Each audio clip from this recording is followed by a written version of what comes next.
Welcome into an all-new episode of Panthers on Tap. I'm Curtis Rauen, joined by Bryson, Karbley, and Ricky Raines, coming to you guys on a Wednesday night. I did not leave myself on mute this time, so we're moving up in the world. Ricky's got a whole new look. Check it out. Let's see what you guys think in the comments. Oh man, be easy on me. Look, this is a gut decision that I made, which and by gut I mean like the gut was full of alcohol after Thanksgiving. And I convinced myself that I should shave the beard off. So be easy on me. I'm already dealing with my own self-shame. What's up, fellas? What's going on, Bryson? How you doing? Yeah, I'm good, dude. I think Ricky looks really good. Like the stash. We told him before we logged on. Got that cop look going. So that's right, man. Everyone watch what you say today. Well, before we get into it, I just want to remind folks we do have a super chat. Check that out. Little money symbol in the chat room on YouTube. You can send us some money if you're feeling gracious, and we would appreciate it. And again, let's get this show on the road. Let's start. What are you guys drinking tonight? What do you guys got going on? I've been in the I feel like I definitely go for the seasonal type beers, both in like the fall and then during Christmas. I'll start and then you guys can go. One of my favorites this time of year, it's a local brewery in Winston-Salem here. It's Fiddling Fish Brewery. It's called Ass Over Tea Kettle. 9.3%. It's pretty strong. They only give it to you in like 10 ounce, a 10 ounce glass when you're there. But it's a spiced ale. It's like Christmas in a can. It really is. It's really damn good. They only serve it around this time of year too. So one of my favorites. I thought I'd go out and get some of that very good beer. What do you guys got going on? I got two tonight. One is I wanted a hazy IPA, so I picked up one from Neuse River Saturday morning. It says it's brewed with oats, milk sugar, El Dorado, and mosaic hops. I feel like that's going to be interesting. And then I got one with a cool name. It is called Here to Buy Hearts. It is a sour ale with fruit. I'm not exactly sure who brews this. It's kind of like a very plain can, but I got this one because Bryce Young is back and he's here to buy the hearts of the Carolina Panthers fans back. So those that were lost, not us because we've always been there, but the ones that were lost, he's back to buy those. I love it, man. Look at you guys really picking up on this thing, like getting the beers with the names, and we're doing like the tie-ins. I'm really digging it. Curtis, I need to try that one. That sounds right up my alley. I've got two tonight. One is from Westbrook Brewing, and it's called Beer to Drink When It's Cold Outside, because it is cold as shit outside here in Charlotte, North Carolina. I know it's cold up there in Raleigh and Durham as well. And then the other one, to stick with that theme, you can see I got some Christmas lights up here on the backdrop now, man. I'm Christmased out here at the house, man. I am a freak when it comes to this stuff. Like, my family essentially calls me Sparky for the entire month of December because of Clark Griswold in National Lampoon's Christmas Vacation. So wonderful I have movie, by the way. Terrific. It's the absolute best Christmas movie, and it's not a conversation. I have White Christmas, a winter warmer that has Bing Crosby's face on it. And the funniest part about this is that this is from Narragansett Brewery that does just the really cheap, shitty lager, the High Neighbor on the side. You see this same thing. You get it at any bar for like $2.50. It's okay. It's not as complex as some of the winter warmers you can get from the microbreweries and stuff like that. But I just thought it was appropriate, so I'm in there. Shout out to the chat, already active. Alex, what up? Panther Bo, C Green. And got to give out some accolades to Making True Money, right? My man was in here before we were in here. I absolutely love that, man. So shout out Making True Money. What's up, dude? Early. Funny story with Making True Money. He's been missing our streams lately. He's been wanting to tune in, and he's not getting a notification when it's coming on. So I don't know what's going on with YouTube, but clean up your shit so we can have our listeners tuning in when they want. But yeah, we appreciate Making True Money finding this one tonight and hopefully moving forward. So and everyone in the chat, Alex, active as always. His name changes every week, I swear. It's like almost like a bit that we have going with the show. Alex is still in it, you know.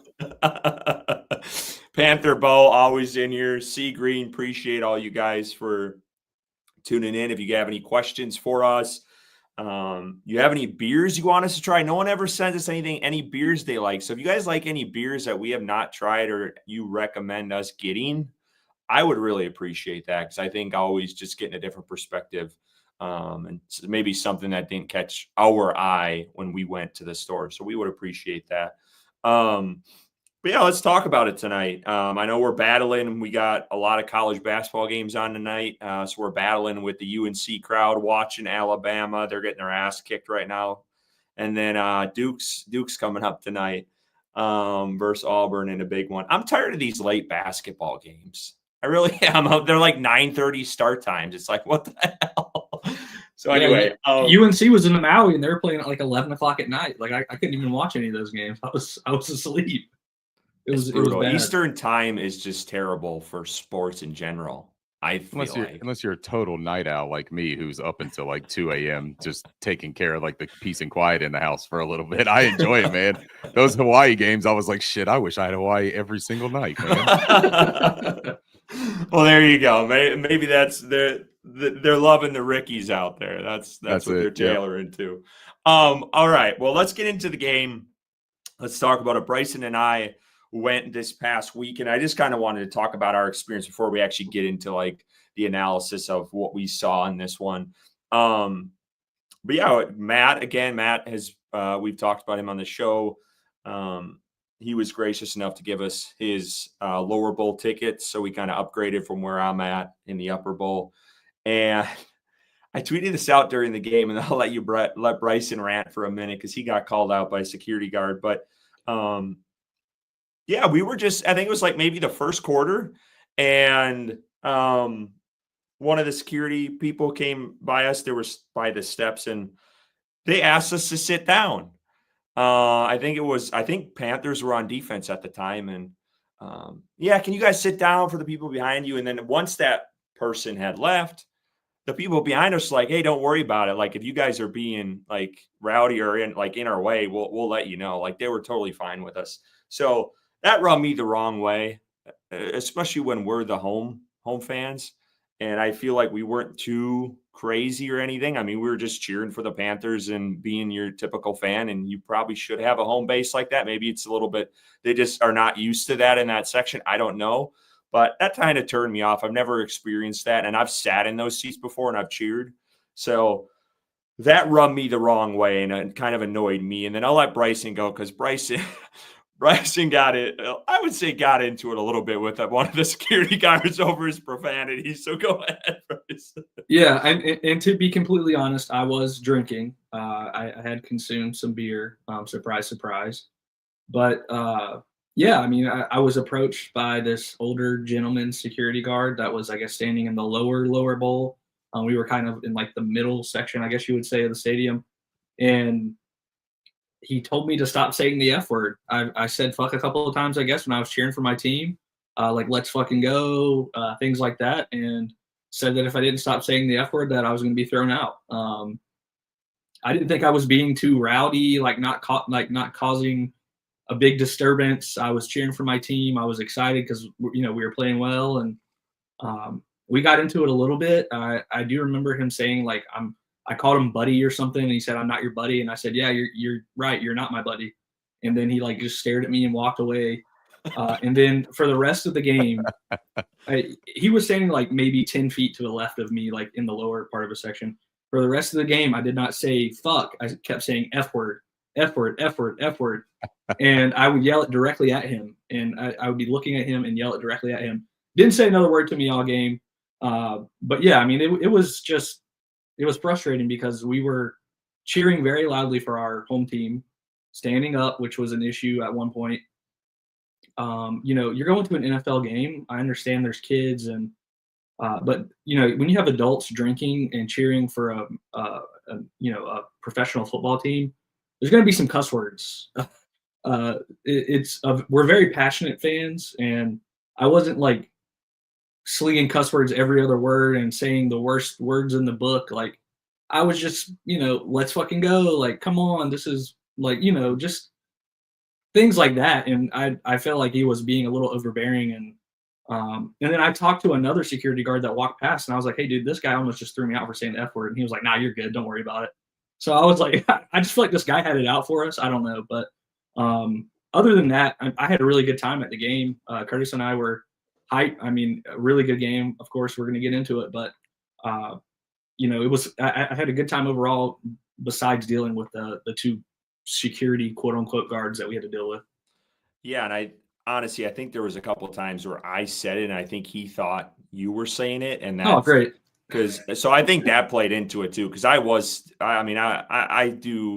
swear a lot when I'm at the games. I do. I'm there's no doubt my wife does not like that at all. But like I know a couple of times, even later in the game, I said it a couple of times, and I just couldn't catch myself. And I remember Bryson was like, "Dude, shut up! He's gonna come up," like that type of stuff. So anyway, I definitely thought it was worth telling because I know there are times where like the people don't like to stand up or cheer or whatever the case may be. So I thought I'd give you guys our perspective of that game. But it was an awesome game. Let's talk about it.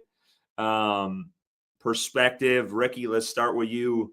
What were your thoughts in this one? I don't know where you want to start. I don't know if you want to start with Bryce, but what did you think of this game overall? A heartbreaker really in the end? That was a tough one. I guess before we start, we should go to the super chat for Zach. First one in. Zachary Hernandez says, I'm a Panthers fan here in Philly. Oh, man, I feel for you right now, bro. And going surrounded by friends who are all Eagles fans, minus my fiance, who's from Michigan, who is a Lions fan. Damn. Well, at least you have some winning on your side coming with you with the Lions fan, a little recent winning. Appreciate the super chat. So you're going to be behind enemy lines out there kind of manning it on your own. Appreciate your service and being there and doing that for us. Cheers to Zach. Cheers, Zach. You are a brave soul. I would definitely go to a Phillies game or a Philadelphia Eagles game in Philly, but those fans are brutal.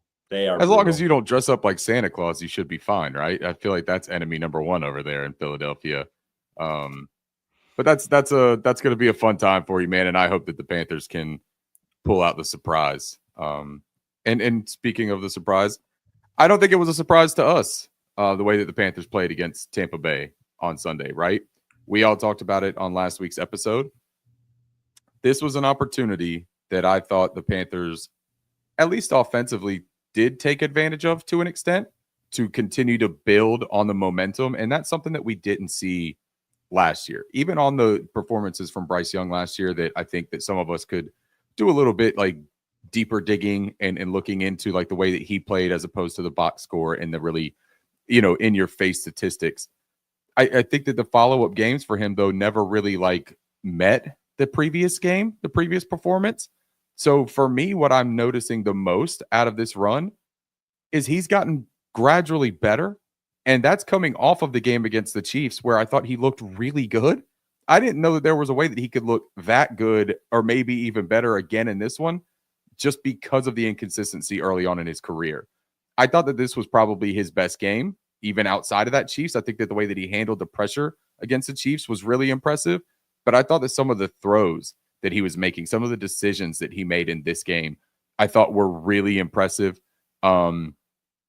As for the strategy of the game, look, we all want the stubbornness to the ground game, right? And I think that when you look at it, and there was, I believe it was 50 dropbacks, 47 attempts, 46 attempts, 50 dropbacks. That's a lot compared to the 18 running back handoffs. Now, obviously, the defense plays a part in that. They had a lot of five-man fronts.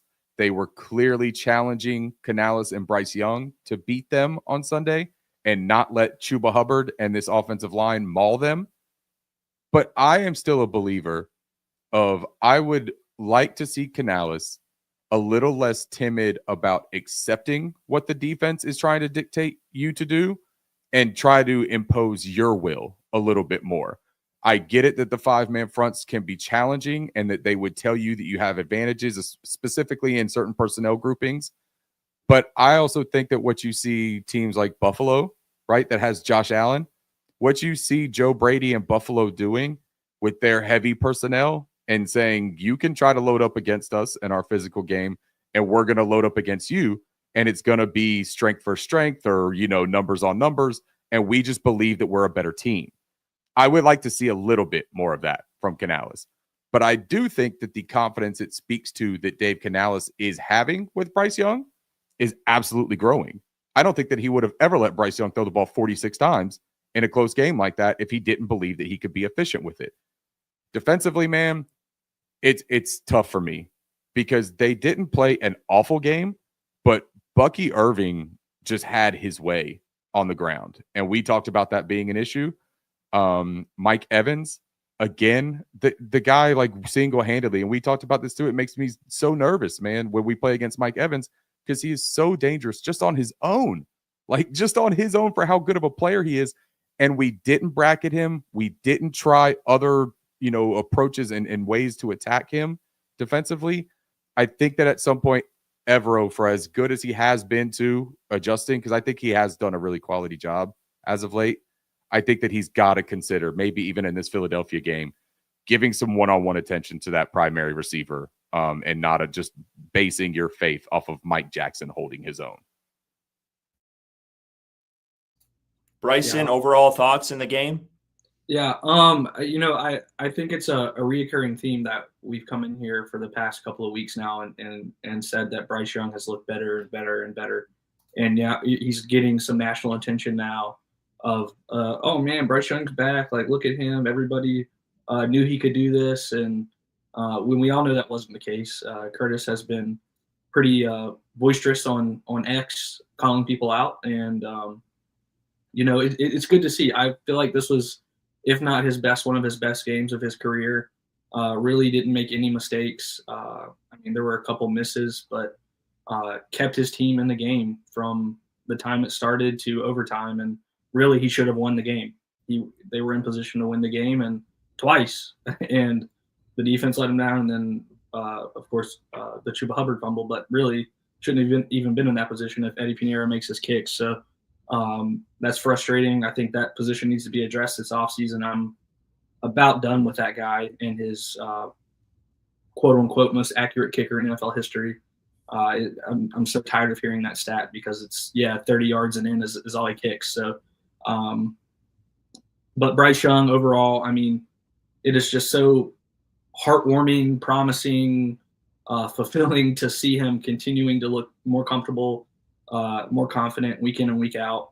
He doesn't have great talent in the wide receiver room as it is now, and he's making it work. I think it's a young group overall, and getting Coker back hopefully will help. But that he has an aging Adam Thielen, Xavier Legette, who's continued dropping the ball, and he's making it work, man. And that's just really promising to see. The offensive line, I felt like played a good game in protection.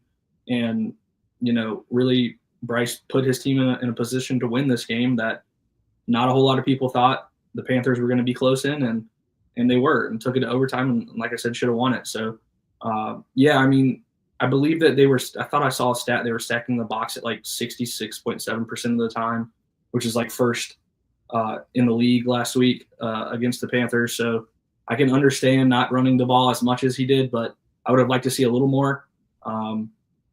And we've talked about that week in and week out about Canales being very hesitant with the run. But to Ricky's point, he has shown through his play calling more confidence in Bryce Young. And I think that's good to see.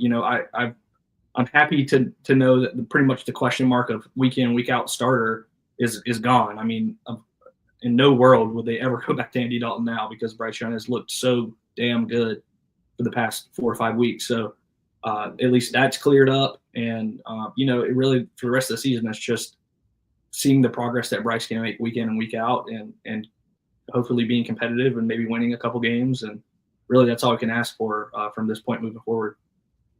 Before I jump in, I want to get to our super chat here quick. Zachary Hernandez again, $5. We appreciate it. What's your thoughts of the Panthers adding Eagles D tackle Milton Williams this offseason? Also, fuck the Bears, keep pounding. Hell yes. Yeah, I love the fuck the Bears part. Yeah, man.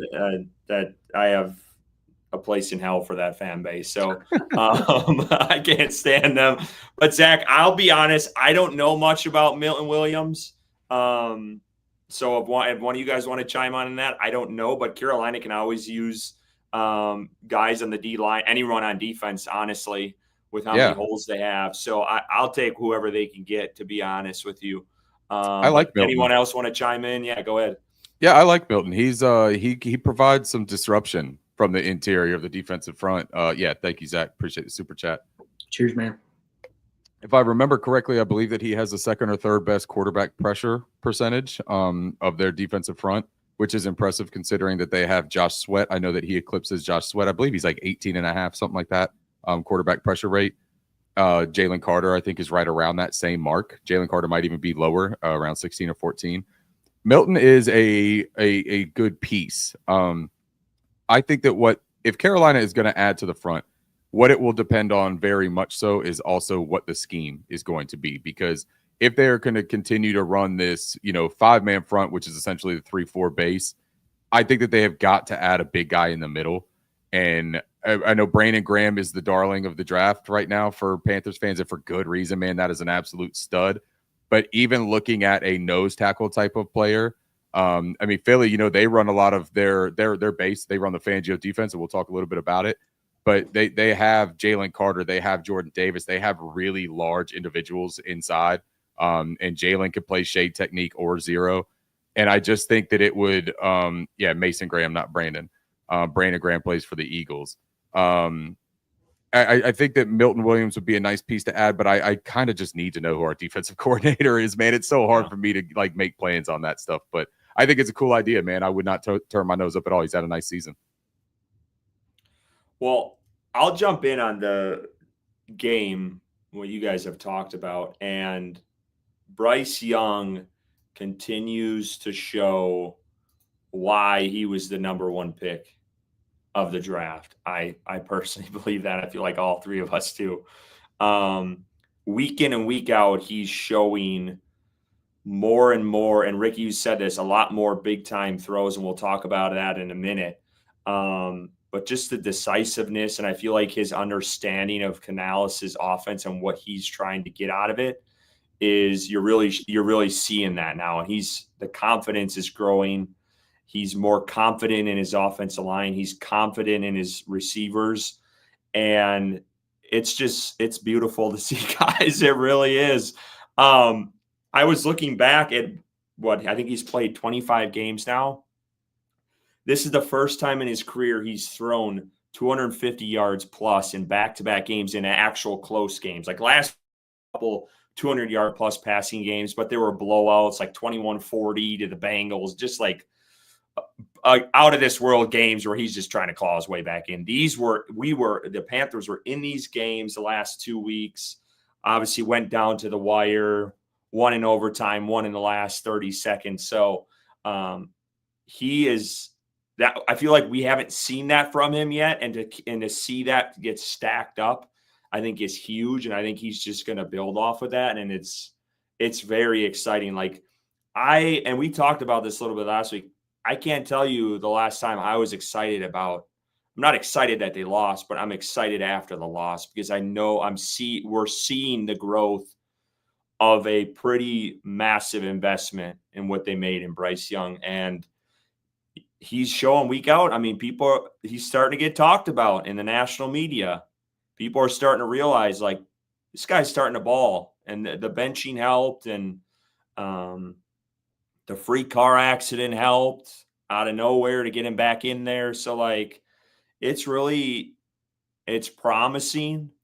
And I don't want to jump the gun and be talking about all these big things yet, but like it's so encouraging to see him grow these last couple of weeks. And I love every single bit of it. Going with the run, you guys talked about the run a little bit. I agree with Ricky. I think you've had a pretty good perspective on it. I think sometimes Canales he sees what the defense is doing, and then he gets tunnel vision and set in what he wants to do. And I think he needs to force the hand a little bit sometimes at the run, because I do think they had some opportunities this past Sunday to do that, and they didn't take advantage of it. I like that they used Jonathan Brooks a little bit more because you could kind of see the elements of what he can add to this offense that other players can't. So that's been beneficial, and that was good to see. And I hope that increases.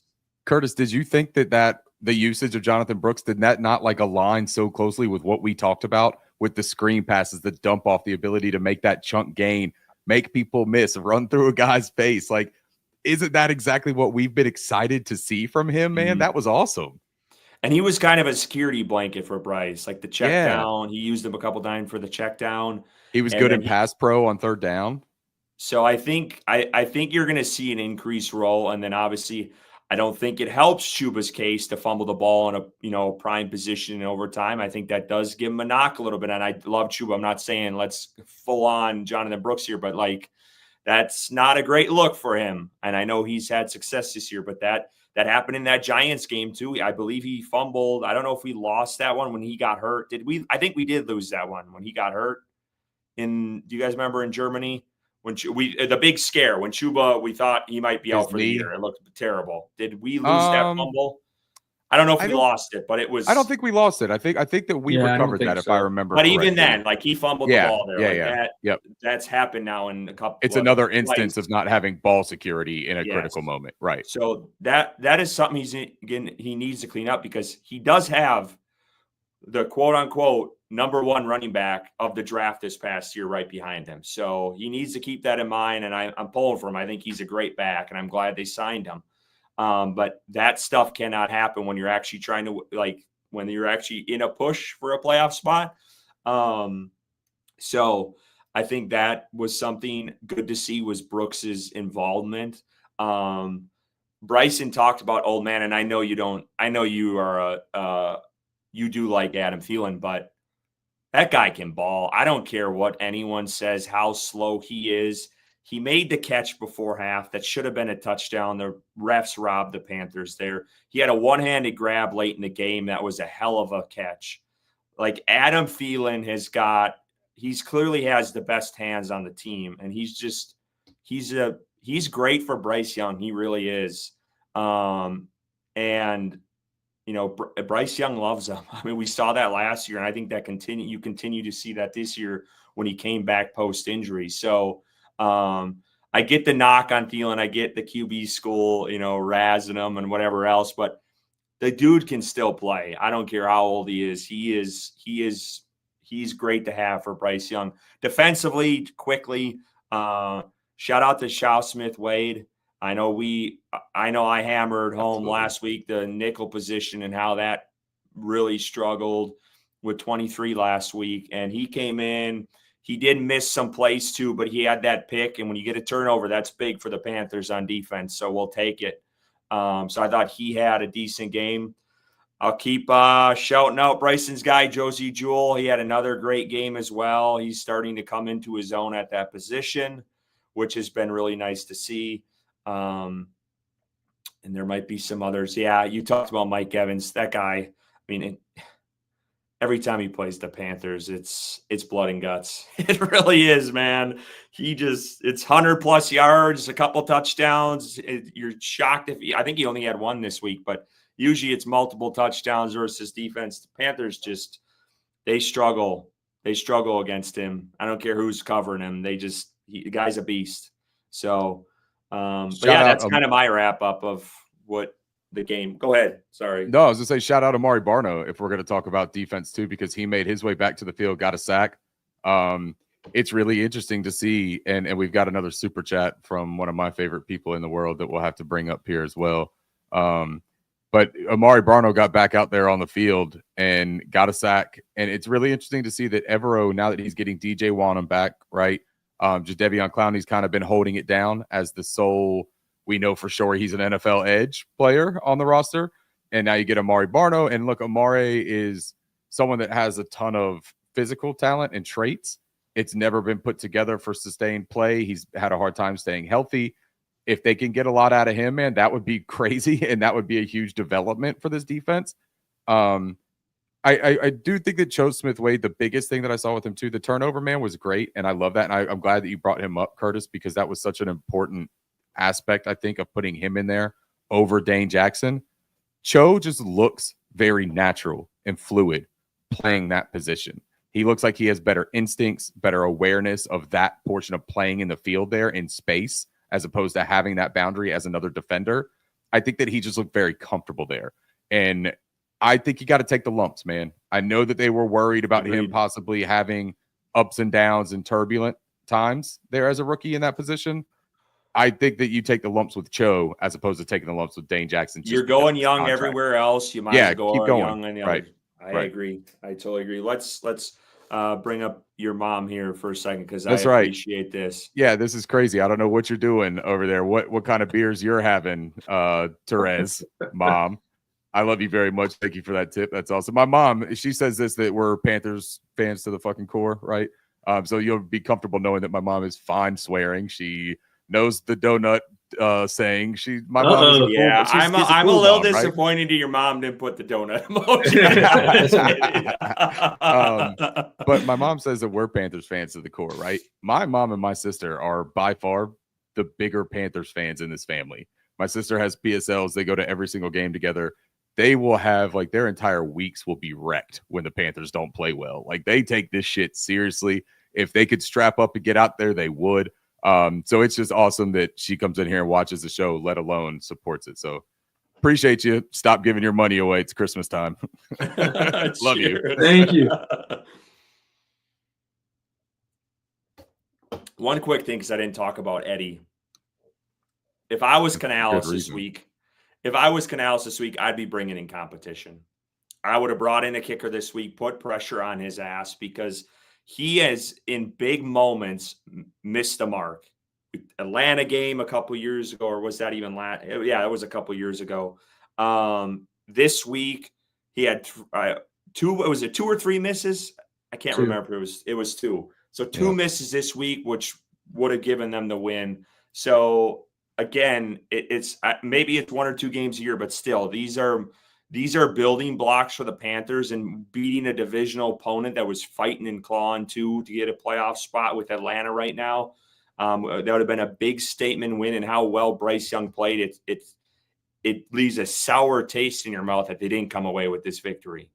So I would have put the pressure on his ass. I really would have. And I know kickers, they struggle with confidence and everything else, but you got to be making kicks. You want an extension. You want all this. You talk about you're the best, most accurate kicker in the league. Well, you missed 2 on Sunday, and that was the game. So, and it's not like they were deep field. So, like, not only did Eddie Pinheiro miss 2 field goals that, like Curtis said, would have won us the game, I didn't have confidence that if they would have continued to stay in field goal range and overtime that he was going to make that kick. Right. And on top of all that, Johnny Hecker had an awful game.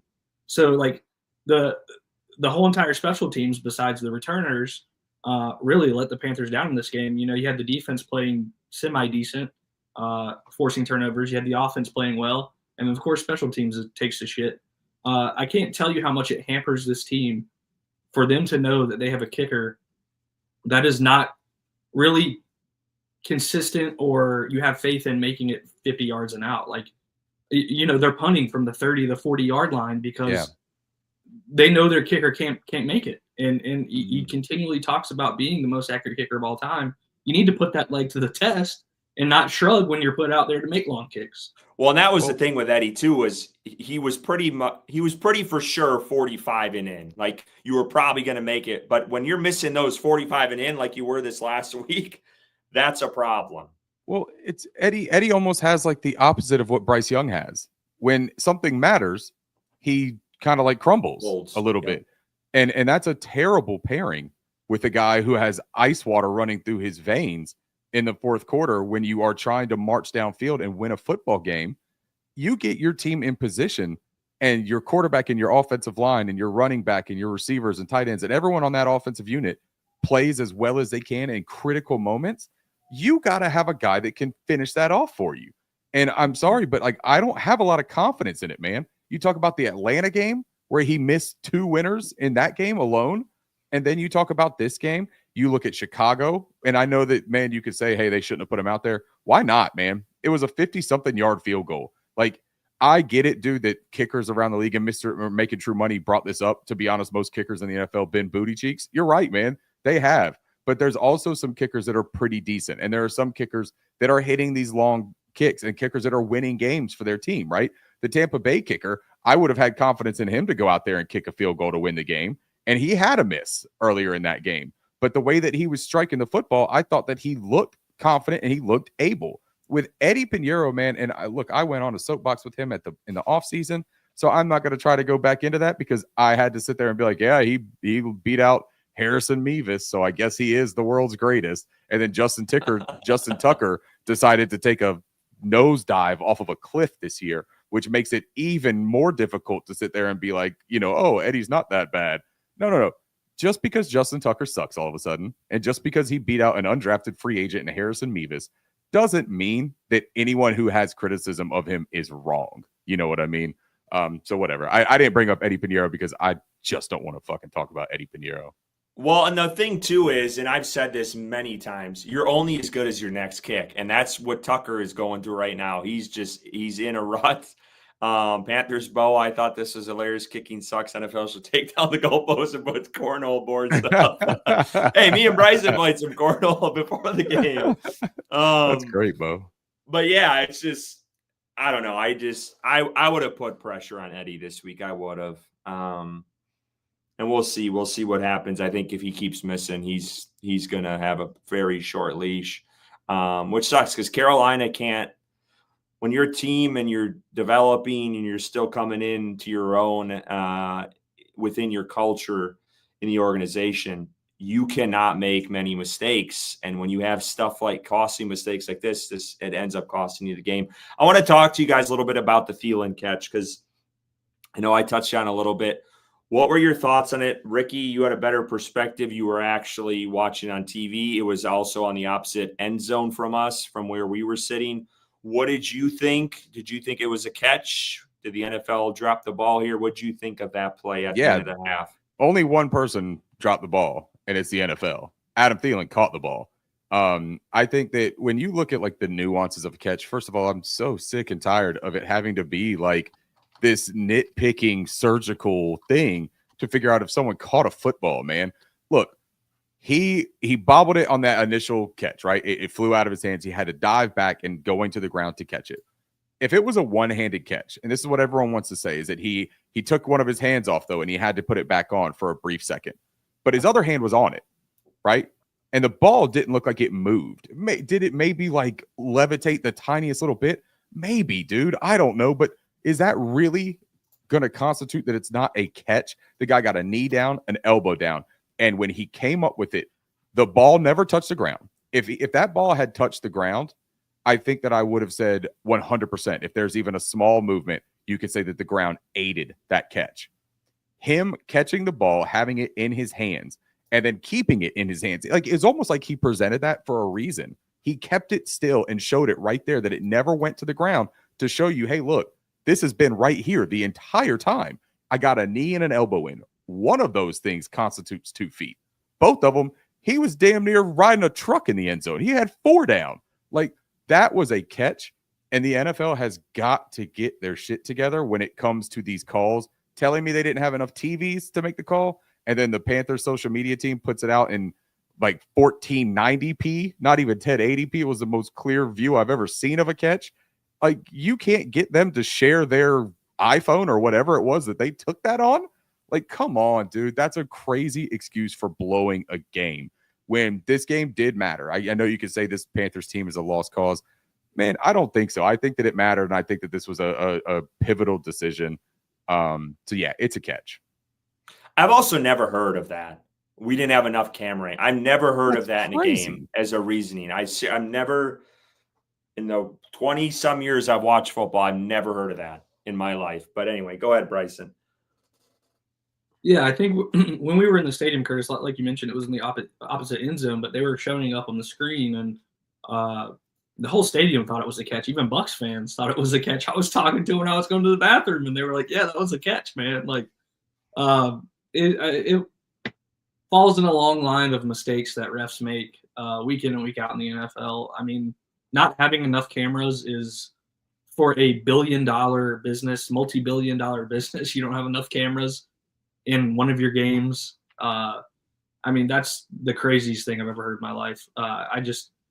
It was unacceptable. I mean, the game would have been totally different with that catch, going into halftime. And,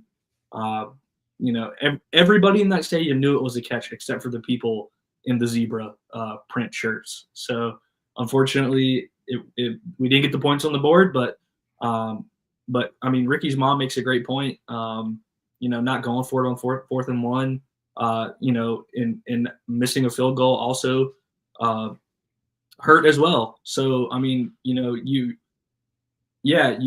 threw the ball and we all thought it was a catch and it wasn't a touchdown, but then you have a chance, fourth and one. I don't believe it was the same drive, but you have a chance fourth and one later on in the game to get more points and be aggressive. And you're a team with a losing record. Like, what do you have to lose? And you go for a kick and you miss it. So I mean, the refs weren't helping us, and then decision making at certain points in the game wasn't helping us. A lot of things going against us, including missing kicks as well. So the only thing that wasn't hurting us, I would say, was Bryce Young throughout the whole entire game, balling his ass off. Yeah, I don't know what it is. I feel like the Panthers get fucked every week from the refs. I hate the refs. It's clear. If you go to a game with me, I call them fucking zebras the whole game. I can't stand them. I think they all most of the time are just, they suck. They really do. Anytime I go to a Panthers game, I feel like there's a really blown call every freaking time we're there. I'm definitely starting to believe that Bryson was catching a lot of Curtis slack here. Yeah, I do think. I think that was. I think I really don't remember saying it that much, but I was also drunk. So, but anyway, it's just, and it kind of goes back to with the Thielen play. The rule, no one knows what a catch is in the NFL, and they've tried to change it and add, and it's just like, I don't know. I think they've overcomplicated everything with how they've tried to define it, and that's really the problem with this all, is no one knows what the hell constitutes a catch. So I think that's another issue. But let's talk. I know we kind of talked about Thielen, but internal and personal mistakes by this team. Let's talk about that, because we saw it with the Chiefs game, the defense giving up that big run to Patrick Mahomes. And this week, 30 seconds left on the clock in the fourth quarter, Baker Mayfield gets the ball. They march it down. I was honestly, now that I'm thinking about it, I was disappointed. J.C. Horn gave up a pretty big chunk play on that drive that set up that field goal. I think it was like a 12 or 15-yard play. But anyway, the Bucs go down, march it down, kick a field goal, tie the game. And then we go to overtime. We see Chuba Hubbard fumble. So, what are your guys' thoughts? Is that something they can fix overnight, like not beating themselves in these games? Because I feel like Panthers really lost this game. I don't think the Bucs really won this one. I feel like the Panthers beat themselves in this one, and the Bucs came out on top. So, what are you guys' thoughts just on the internal errors these past couple of weeks? I think there's a real simple fix, and that's when the Panthers have the ball last and they go to score. Just make sure there's 0 left on the clock, so you don't got to put your defense back out there in the field and hope they get a stop. So just don't score as quick against the Chiefs. Just don't score as quick against the Bucs, and you're good to go. It's such a true and painful thing to say, though, right? Because why in the world do we have to sit there and tell our offense, hey, go do your job, but do it a little bit less efficiently? We just want to make sure that we have some time, right? Look, it's been hard enough for this team to score points, and now we're trying to whittle down how and when they should do it, which I agree with you, though. If you've got a minute on the clock, you got to figure out a way to drain 40 of it, right? But they tried to kind of do that in a way. I mean, they had 30 seconds left in this game. The problem is you cannot allow a team, the Caleb Farley penalty on the kickoff, first of all, backbreaking. You got to clean that shit up, man. You cannot constantly be putting your team, whether it's offense or defense, behind the 8 ball to start drives. That's just it's a thing that you cannot do, man. You have to stress that discipline, awareness of where you are in a game and what's happening around you. But after that, Ejiro Evero has got to figure out a way to be more comfortable closer to the line of scrimmage with his secondary, man. This off coverage and not sending pressure when there's 30 seconds left in a game, and they have to move the ball at least 35 yards, 30 yards to feel comfortable about it. Don't play off of them 9 yards. You just talked about the chunk gain to Mike Evans. Look where they lined up on that. He was probably 9 yards off of the receiver at the snap. And then you add in the threat of Mike Evans as the physical threat, speed threat, possession, all of it in one. He's a complete package. Add in that threat, you've got to take some steps back. You're not playing flat-footed. If you do, you're torched deep. So it's like you're putting us in this position where they're going to allow it's prevent defense essentially is what it is. But you're not up by enough points to play prevent. You need to be playing defense. Take the word prevent out of it and play defense, man. Like, honestly, in those kind of situations, I know it's not his personality and I know it's not what he wants to do. Why would you not just look at J.C. Horn before sending that defensive unit out there and say, you're on Mike, big dog. Like 13 and you, that's your best buddy today. Hold hands with him out there. Like, I want you to play close to him, right? I honestly think that that's what you could have done for 30 seconds of the game and not completely changed who you are, the fabric of your coaching DNA. So yeah, that's a very difficult thing to overcome. And I would like to see some pressure built up there too, and sending some people and forcing the quarterback to make decisions as opposed to allowing him to pick apart soft coverage. All right, let's bounce back to Bryce for a minute because there's been a conversation really since he's come into the league that he can't make a big-time throw, doesn't have the arm strength, doesn't throw hard enough, whatever the excuse is. It happens all the time. You'll go search Bryce Young on Twitter and you'll find it. But let's show folks this because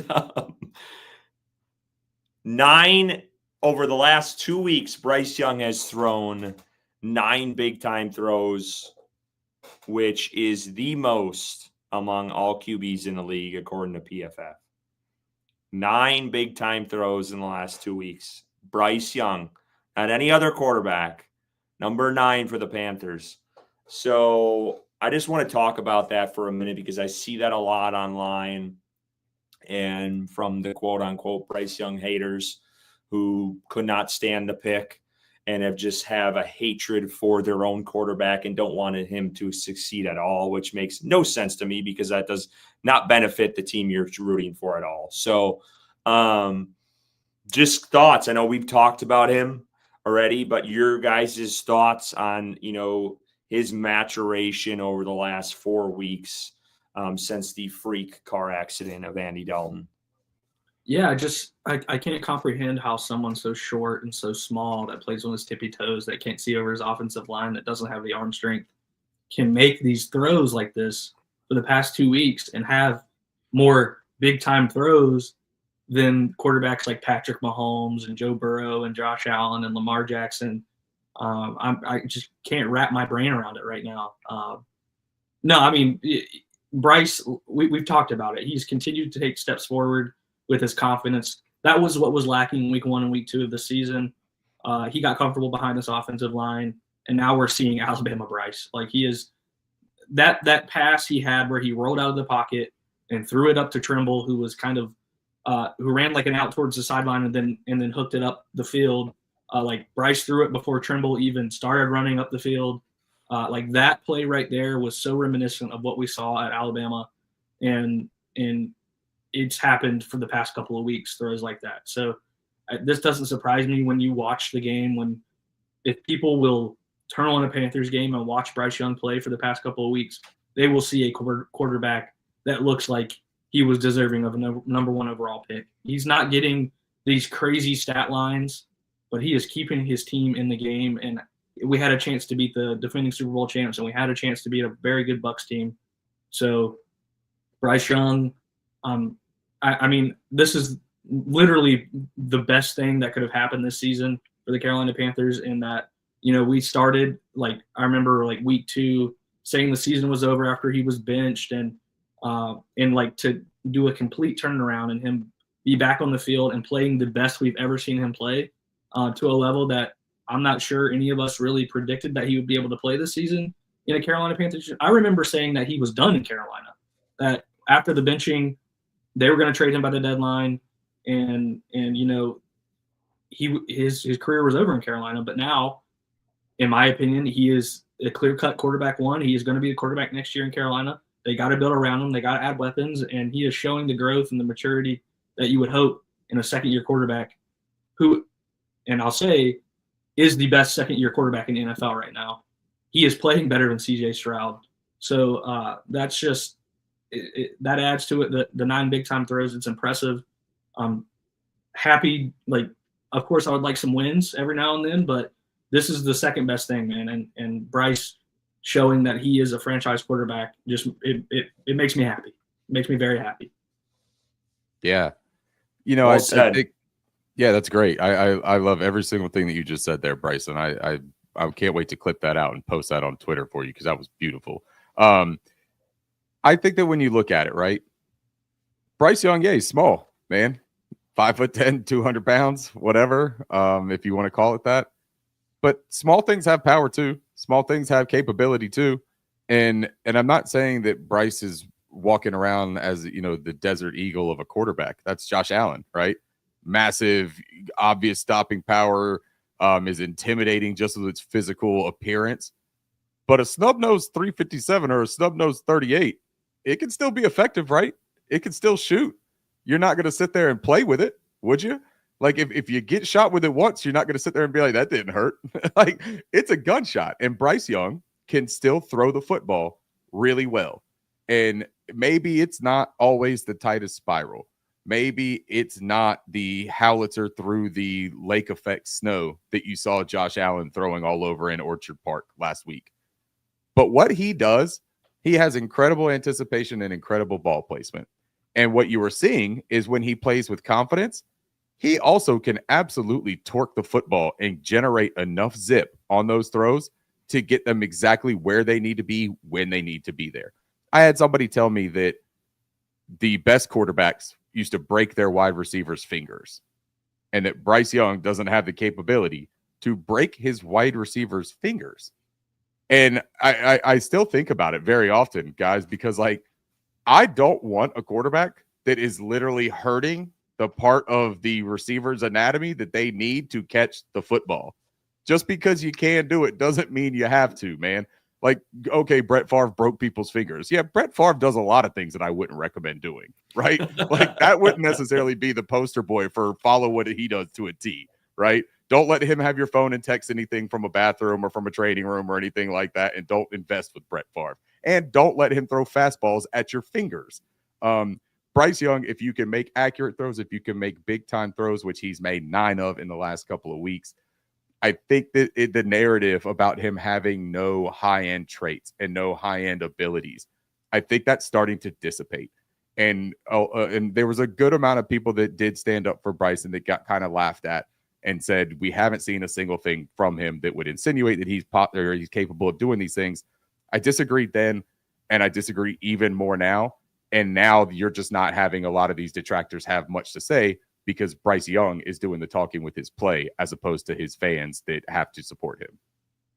He's the king of anticipation. We saw it at Alabama, and we're now seeing it on display in Carolina.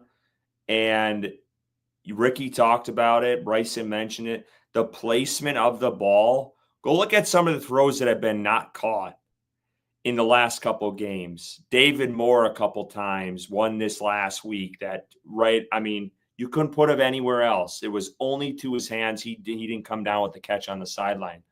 But Bryce Young, week in and week out, has shown that, and his anticipation is off the charts. It's ridiculous. That's where he makes his bread and butter. And then another thing, too, is his clutch gene. I have never seen a QB as young as he is, as smart as he is between the ears. I mean, the guy is, look at the last couple of weeks when it came down to it, he needed to get a touchdown to either tie the game or go ahead within 2 minutes before the clock hit 0 and the game was over. And that guy stepped up to the plate and drove the team down the field. Didn't look scared. Didn't look like a 5'10 quarterback. Didn't look like a 200-pound soaking wet quarterback out there. He looked like a 6'4 quarterback commanding his team and a leader and driving down the field with ease and putting the team either at a tie game or ahead in the last couple games. And that's what Bryce Young has done, and it's special. It really is. I've not seen a QB that clutch before for this team where he just – and Ricky, you talked about before – ice cold water in his veins. That's what he's got. And it's something to marvel at. It really is, because that is huge for this team, because if you can build around that, man, you're going to go places. You really 100%. are.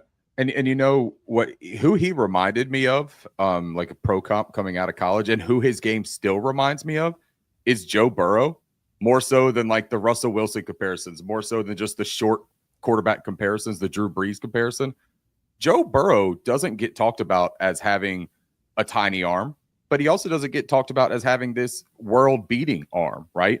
Joe Burrow is an accurate passer. He is a clutch passer. He makes really on-the-fly plays, and he's not like a scrambler by any means necessarily. Like, he's not a dual-threat quarterback, but he's got great pocket manipulation. He knows when to get out of the pocket. He knows when to step up, and he can make off-platform throws. And that's exactly what Bryce Young is demonstrating. You know the difference, man, and why people want to say that he's too small and all of this stuff. It's just the trajectory of the football when you're 5'10". And now Bryce has a high release point, so it's not as like moonshot as Russell Wilson's throws. Russell Wilson has a lot of arc, right? Bryce doesn't have a whole ton of that. It doesn't float, man. People think that he has no zip behind it because it's not on a straight line. It has to go up a little bit because of his height. It's trajectory. Joe Burrow and Bryce Young, in my opinion, are not that far off in their actual throwing power. It is just a trajectory in how they make their throws that make Joe Burrow's look like they are zipped. And Bryce Young has the same ability, and his arm elasticity and ability to torque in off-platform situations are absolutely apparent that he can make NFL throws. And I'm really happy that he is telling everybody this instead of us having to do it for him. And honestly, I mean, you both mentioned it. Like when he's playing with this amount of anticipation that he's playing with, when he's throwing the ball before the receiver's out of his route or even knows what way he's running, and Bryce already knows in his brain which way he's going to go, you don't need to throw it with that much power and that much zip on it, because you got to give the receiver time to get there, and the defender doesn't know what the hell's going on. So, I mean, it's really a perfect combination of, he doesn't have a noodle arm. You know, he's got some power. It's obviously not the best in the NFL, but it's adequate. And then when you're playing with that anticipation that he plays with at a high level when he's on his game, I think it's a great combination. You know, I wouldn't want him to have a Cam Newton arm and the anticipation of Bryce Young. I think that could make things a little complicated. You know, if you're going on a 2-minute drive and, you know, a little hyped up and you got nerves playing and you're pressing, and, you know, you could zip it in there a little hard. And I mean, we saw one pass that I think was one of his only few bad passes of the day, when he like skipped it in front of Adam Thielen. That one when he was running out of the pocket, and I think the arm strength might have played a little bit of a role into that, but you don't see it very much at all with Bryce. He's overthrowing receivers when he's taking the deep shot. So I think his arm's adequate, and like I said, when you're playing with that anticipation that he plays with, I think it's a perfect combination. You bring up the point too about the anticipation. How many throws are we seeing that he's making before these receivers are even out of their breaks? Like, you want to talk about, you talk about like everyone else sees it. Right. And if you talk about the defenders not knowing, right? So like, he's catching the defenders completely off guard, because the last thing the defenders saw before that break, if they look at Bryce Young, he wasn't even maybe looking at that receiver. And then all of a sudden he knows timing wise and where that position or where that receiver is on the position in the field. He knows where he wants that ball to be. He's throwing it to a spot, knowing that that spot is open. The defenders can't get there in the amount of time that he can get that ball to that spot, but his receiver can. That's what you also build with reps and experience with your playmakers. The more that you are on the field with the same group of guys, the more you start to build that timing and that chemistry that makes anticipation throws absolutely lethal. And that, I think, is why we're seeing every single week progression, confidence, and experience and familiarity with the guys that he's throwing to. And some might not like this comparison just based off the quarterback, but I'm going to say it. His clutch gene reminds Eli Manning. Eli Manning had a clutch gene when he was in the playoffs, and he would make big plays and play in big moments. And Bryce Young does that. Now, I get it. It's not the playoffs at this point, but in games when it matters, game on the line, more often than not, Bryce Young comes out on top in that moment. Now, have they lost those games? Of course they have. They got a really shitty defense, and they got a kicker who can't make field goals, and they got, there's so many circumstances. But when Bryce Young needs he's got to have it moment, he pulls through more often than not in the last 25 games he's played. So just hats off to him. I wanted to throw that out there. I also want to mention this with just his overall growth over these past 1.5 years or so is development, and how fans become so impatient with it. And we griped and harped on David Tepper for being impatient. But then the first moment we got when Bryce Young struggled early on is we got impatient, and there were people on Twitter, people that a lot of people like, not going to say names, that were willing to trade him for a 3rd or 4th round pick. We're willing to get rid of him this year. And God damn it, I'm glad we didn't, because you're seeing the development, and it's hats off to Canales. It's hats off to Bryce for what he's done. It's Idzik, the entire offensive coaching staff. This staff was brought in it was a developmental staff, and they have developed this year. In what he had last year and the shit show he dealt with, you can see his development this season. Like it's not talked about enough. And that's across the league. That ain't just this fan base. I think sometimes people are willing to give up on these players and throw in the hat after a couple, 18 games he had, and say, let's trade this guy for a 5th round pick to the Dolphins or go to the Raiders and cast him off. And here we are sitting next year trying to decide between Shedeur Sanders and Cam Ward and, some of these other guys who, that's not a shoe-in either. So I just feel like that's just part of the culture of NFL fan bases, the impatience, and they want the instant gratification. They want the CJ Stroud of the first year. What's CJ doing this year? He's taken a step back. He's lost some of his weapons. His offensive line isn't as good. So, I feel like sometimes people need to, temper expectations and also let the development happen, because we're seeing that on display this year of Bryce Young really showing out, given time and, what he's dealt with these last, 25 games or so. Just wanted to make that point. And to your point, Curtis, I would have hung it up if we traded Bryce Young and he came out for his new team and looked like this. I would have left the podcast. I would have deleted my Twitter account. This franchise wouldn't have been able to win for losing, man. It would have ruined me. And now, they didn't trade him. I don't know if it was for lack of trying. Dan Morgan wants us to believe one thing, but in my personal opinion, in my beliefs, I believe they were trying to shop him and trying to get a decent deal to kind of save face at that point in time on the trade deadline. And they couldn't find anything worthwhile. So they're like, screw it. We'll let him sit behind Andy Dalton and we'll see what happens in the offseason. But we all know what happened with the car crash. He got forced back in, and now we have a fucking quarterback. And he is playing well. I mentioned earlier, the best second-year quarterback in the NFL right now. CJ Stroud has taken a step back. Curtis mentioned that. Will Levis, he got benched as well. He's playing decent with the Titans, but Bryce Young, I'm taking 10 times out of 10 over those guys right now with the trajectory that he is on at this moment in time.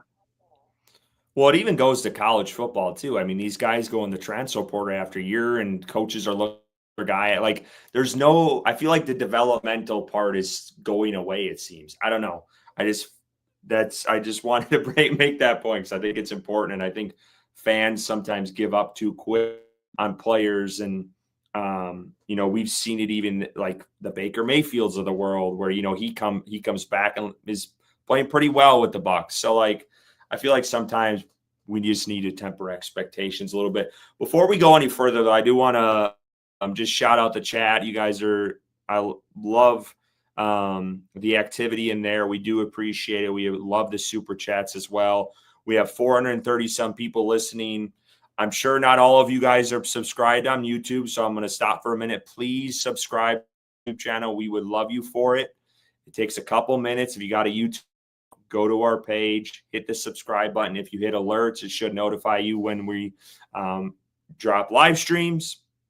Hopefully your account's not like like Team Money's over and you're having issues, but please subscribe to our channel. We do appreciate that, and that helps out greatly. So thank you guys for that. I do want to talk about one player who's currently not on the Panthers anymore, and then we're going to take a quick break. But let's talk for a minute about Deontay Johnson, because things happened today.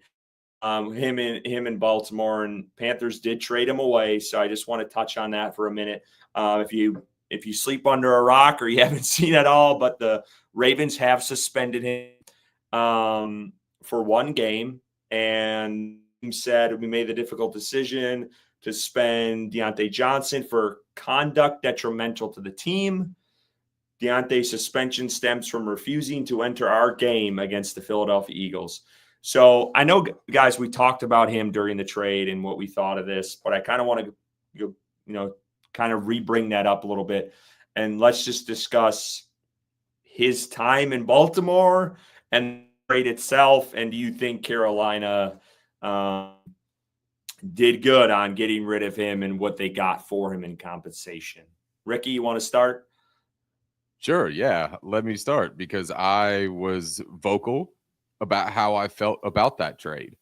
And I'll preface what I'm going to say next by saying I still feel like my reaction at that time was a fairly logical reaction based off of the circumstances and the idea of why they brought him here and what he was supposed to help do and what he was supposed to facilitate and how they was integral for the success, not just of Bryce Young, but for Dave Canales and this offense to have a true wide receiver one that they believe they could operate with and through. And they sold him very much as that. Now, we were all warned by Steelers fans about the drama that seems to follow him. And we've heard the term cancer in a locker room.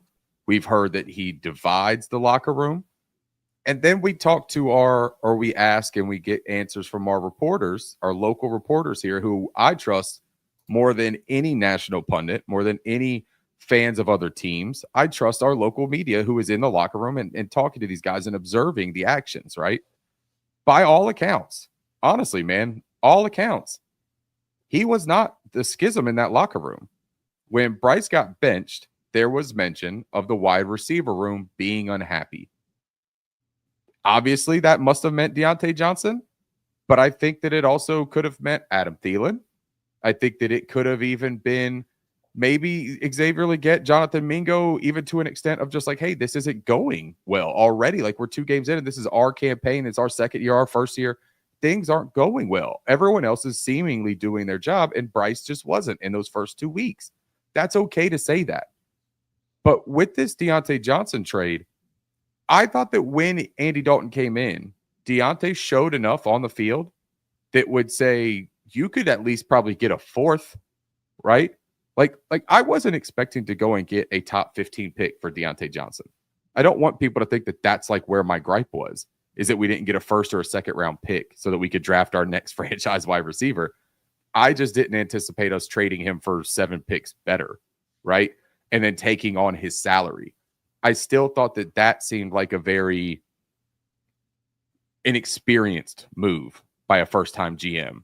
And I also took the history of the Brian Burns trade, which I also felt probably wasn't 100% on our side value-wise. I understand why you need to move the players, but I also think that sometimes you don't have to give up leverage just to do so.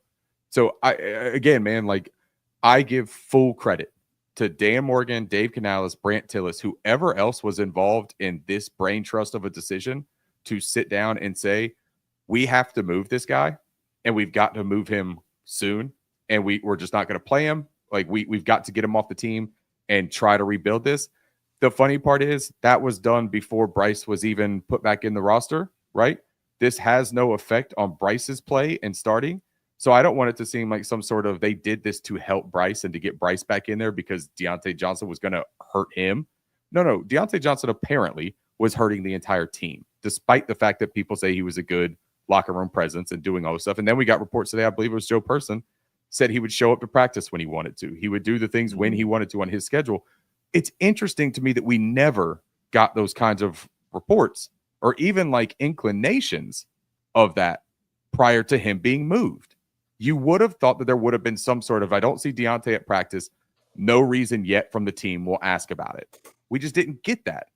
Now, the other part of this, though, that I think is interesting and that I did want to bring up, if this is a matter of Canales and Dan Morgan just being candid and or like playing things close to the vest and actually keeping their business out of the public, as opposed to what we have been accustomed to with the Carolina Panthers, where everyone knows the turmoil that's going on, and they were able to move him without somebody saying, hey, we don't want to take him, dude. We know how awful things are there in Carolina. Then another kudos to those guys. They knew, I think, that the consensus feeling was that Deontay was going to get moved, but I don't think anyone knew that he was going to get moved and then be suspended for not entering a football game for the team that he just went to. This guy was trying to make money for his next contract, and that's been blown up. Like, I don't see how you could have foreseen this level of just blow up happening for Deontay Johnson, because this is monumental, man. I mean, you're talking about this dude's next contract. It could have been in the $20 million ballpark range. And right now, I think he would be lucky to see double digits from any team. I mean that sincerely. How do you take another chance on a guy who couldn't play on a team that is obviously looking for pass catchers in Carolina and in Baltimore? If he kept his mouth shut, his head down, and stayed in Carolina and stuck it through when he was the pivotal point of this team, Canales mentioned it in the offseason, the guy would be making bank this next year. He fucked up. Yep. There's no doubt about it. There you go. There's another F word to the security guard. Go ahead, Bryson. But yeah, and Bryson, I just wanted to finish by again saying I was wrong on the criticism. Kudos to Dan Morgan and Dave Canales and everyone else, because I think that they made a really wise decision when they made it. Yeah, and Ricky, I was right there with you, man. The compensation at the time was very disappointing. You know, I thought at least they could get a fourth with the way that Deontay Johnson was playing at the time in Carolina, but and I still believe that they could have gotten higher than moving up 7 picks in the NFL draft. But yeah, I mean, I wonder. I guess my main takeaway from this is I wonder at through weeks 1 and 2 with forcing, I guess, the offense being the focal point of Deontay Johnson, how much that played into Bryce Young's struggles in week 1 and week 2 and forcing the ball. I think Unnecessary Bluntness put it on Twitter when the Deontay Johnson benching came out that, like, you know, he was trying to force the ball to Deontay so much that it put a lot of stress on play calling, and it put a lot of stress on Bryce Young to make sure Deontay was happy and to make sure Adam Thielen was happy, who is not innocent in throwing tantrums on the sideline. And we talked about that earlier in the year. And, you know, just getting him out of the locker room, and maybe he wasn't detrimental to his teammates and a cancer in the locker room, but when you're on the field and you're upset and you're throwing shit on the sideline or yelling on the sidelines during games, like, that is added stress on a quarterback who was obviously struggling in weeks 1 and week 2. So I don't know how much that played into it, but they've improved since moving him. I mean, there's no doubt about it. Bryce Young has, the offense has overall, and that's not something I would have guessed after trading him. So kudos to Dan Morgan in that front office. We got the young guys on the field. They're stepping up. We got to see Coker after that, and Coker has proven what we all thought he could be, is a valuable piece in a wide receiver room. You know, he's not a premier wide receiver 1 or 2, but he's got some talent, and getting him on the field, he seems to be effective in his roles that this offense has put him in, and hopefully he's healthy and gets back soon. So yeah, I mean, moving Deontay Johnson and seeing the aftermath with the Baltimore Ravens, it is an all-time bag fumble for Deontay Johnson for sure.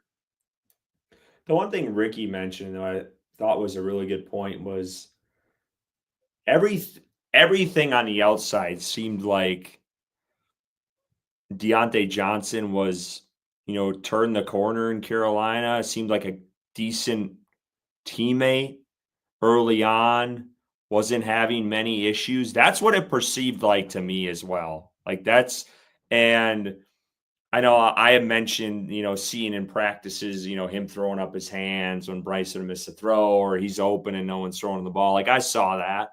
But all the perspective, like, this was a great guy in the locker room. They interviewed players after he left. Like we really liked him. And you saw his interactions with JC and the whatever confidential videos they put out, and him and Bryce Young's relationship and trying to get him to grow a little bit too. So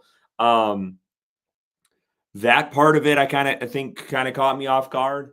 But I mean, I'm not gonna lie. I thought they should have extended this guy. I'm not gonna lie about that. I'll lay on the sword on that one. I'll fall on it. That's fine. I was right there with you. I was right there with you. Because I thought he was a special talent. He was a guy who could separate like no one else in the league. He's special at separating. There's no doubt about it. If you one-on-one, he's getting open. That's the type of player he is. If you could eliminate his off the field stuff, the locker room stuff, he's a hell of a talent. He really is. And I was really hoping that changed. And I thought, early on, I know Steelers fans were saying, this guy's a cancer in the locker room. I didn't see that a whole lot. And then obviously the season hit and, things have changed. I thought Carter brought up a good point in the chat. This is kind of, connected maybe, or not connected it, but mentioned the Robbie Anderson situation and how, Scott offloaded him to Arizona and getting a pick out of him when most of us thought he was going to be cut. And what did the Panthers get for Deontay again? Was it a fifth? Is that what it was? So less than Jonathan Mingo. It was literally like a swap, right? Didn't we swap like a fifth with our? It was like 20 picks. That's right, six? like 20 picks. Yeah. So, I mean, I get it. I think Dan obviously made the right move. Like Bryson said, I think this team offensively has gotten better with his release or his trade. So, I mean, Dan made the right decision. I guess I wouldn't have made one. I would have tried to extend him before the season. Clearly, he was not settled for a couple of weeks in. I thought he went off in that one Raiders game, and he looked like, a number one wide receiver, and then things kind of sputtered out from there once Andy Dalton started sucking. And you know what it probably means too, Curtis, the whole value part of trading him, like the fifth for Johnson and a sixth that Carter confirms here. It means that they probably were going to cut him. Like if they couldn't find a trade partner because they took on his salary to send him to Baltimore, they were comfortable with the money part of it. It wasn't the financial ramifications. They got something, like in literally like the smallest thing, something, but it's more than what they would have got for cutting him. And cutting him, they also would have had to sit there and been like, we obviously made a huge mistake and we couldn't even recoup anything for that mistake. So kudos to a first-time GM and a first-time head coach and Brant Tillis stepping into his role for identifying a problem at a young team, this team is like a sponge right now, right? All these young dudes, they're soaking in what is happening. This is their NFL experience. And what they're learning is that this team is going to bat for the concept of team. And that kind of rules in my mind, man. Like if you can show them that one person, even if it's the most talented one on your team or on your roster, is not bigger than the collective, you're setting a precedent here, man, that I think the players will actually want to play for. That's a really good point. We gotta highlight here Michael Anderson, $4.99. We appreciate a huge fan of the show, gentlemen. Thank you for that. Very excited to see what this team looks like next year. I think we're all excited to see, just based off of Bryce Young's growth over the past couple of weeks. Cheers to Michael Anderson. Cheers, Michael. Cheers, Michael. You, man. Thank you, man. And before we move off of that real quick, I want to give a shout out to Carter, because when we started this podcast 3 years ago, Carter was one of the very first people that commented on our podcasts. When we started YouTube, he was commenting on the YouTube videos. He has been with us since day one. So wanted to shout out Carter, man. He is a true loyal fan of Panthers on Tap. It's awesome, man. I second that. Carter, your involvement with us does not go unnoticed. I will say that for sure. So we do appreciate it. I want to touch on one thing. I know we said we're going to go to break here. Alex, here's something else. So this was someone had tweeted at Ricky this. I want to touch on this and then we'll hit a break here. Let me see if I can pull this tweet up properly. Let's see here. Sorry, folks. Also, Alex calling me a Southern boy, I appreciate that. Everyone gives me shit for my accent, so anyone who calls me a Southern boy, I'll take it. Did you hear at the beginning of the show he said fiddling fish? He said fiddling fish. Yeah, I heard that. Yeah. Yeah, he didn't even say it right. Come Not on. even fiddling. Yeah. Come on, it's fiddling. Yeah. Oh, Lord. Yeah. Get off my ass. He is not a Southern boy. Come on. That Wisconsin came through thick. Here we go. So this was Carl Hungus. He said, interesting discussion topic for Wednesdays before the season. Canal said the goal was to get football right. Do you think that goal is attained or more work to do, and why? Got to pack about 4 bowls to get through an episode. They're a marathon, but I love the show. I think he was supposed to, yeah, I love the show. That's what he was going for there. And if he wasn't, I'm still going to say love the show. So let's talk about that for a minute. Ricky, I'll let you start with this one since he kind of posed this to you earlier this week. Do you think the football's right at this point, or you think this is still a work in progress? So first of all, I think that that's an awesome question. And that's why, like, when he asked it, Curtis, I tagged you in it real quick. And I was like, hey guys, we should get this like on the agenda for the show, because I almost did forget about that comment from Dave Canales with all the other things that were said, right? And that we harp on as like a fan base. Getting the football right is a really interesting thing. So shout out to Clay for asking that. And by the way, hilarious dude, man. Packing 4 bowls to get through the episode. I get it, man. We put you guys through it, man. It's a marathon. You got to get it how you get it, dude. I go through 3 beers myself, so no judgment at all to you there. Sometimes a shot. I don't know, man, if I'm feeling squirrely. All right, the football, is it right? I pulled up a couple of statistics, and they're not like deep statistics or anything, but I think that they kind of show the execution and operation of the offensive side of the ball, okay? Because what I didn't get into was the defensive side so much, because I think that when you look at the defense and what they did this offseason and keeping the same defensive coordinator and knowing that the turnover of personnel on that side, I'm not looking so much at that side specifically for correcting it. The onus was on the offense, correcting the offensive execution of this football team. 2023, they had a negative 0.24 EPA per play. That was good for 30th in the league. That's expected points added per play, negative 0.24. That speaks to the efficiency of the offense, right? We had the 6th most quarterback pressures allowed, the 7th most, or the 7th highest quarterback pressure percentage.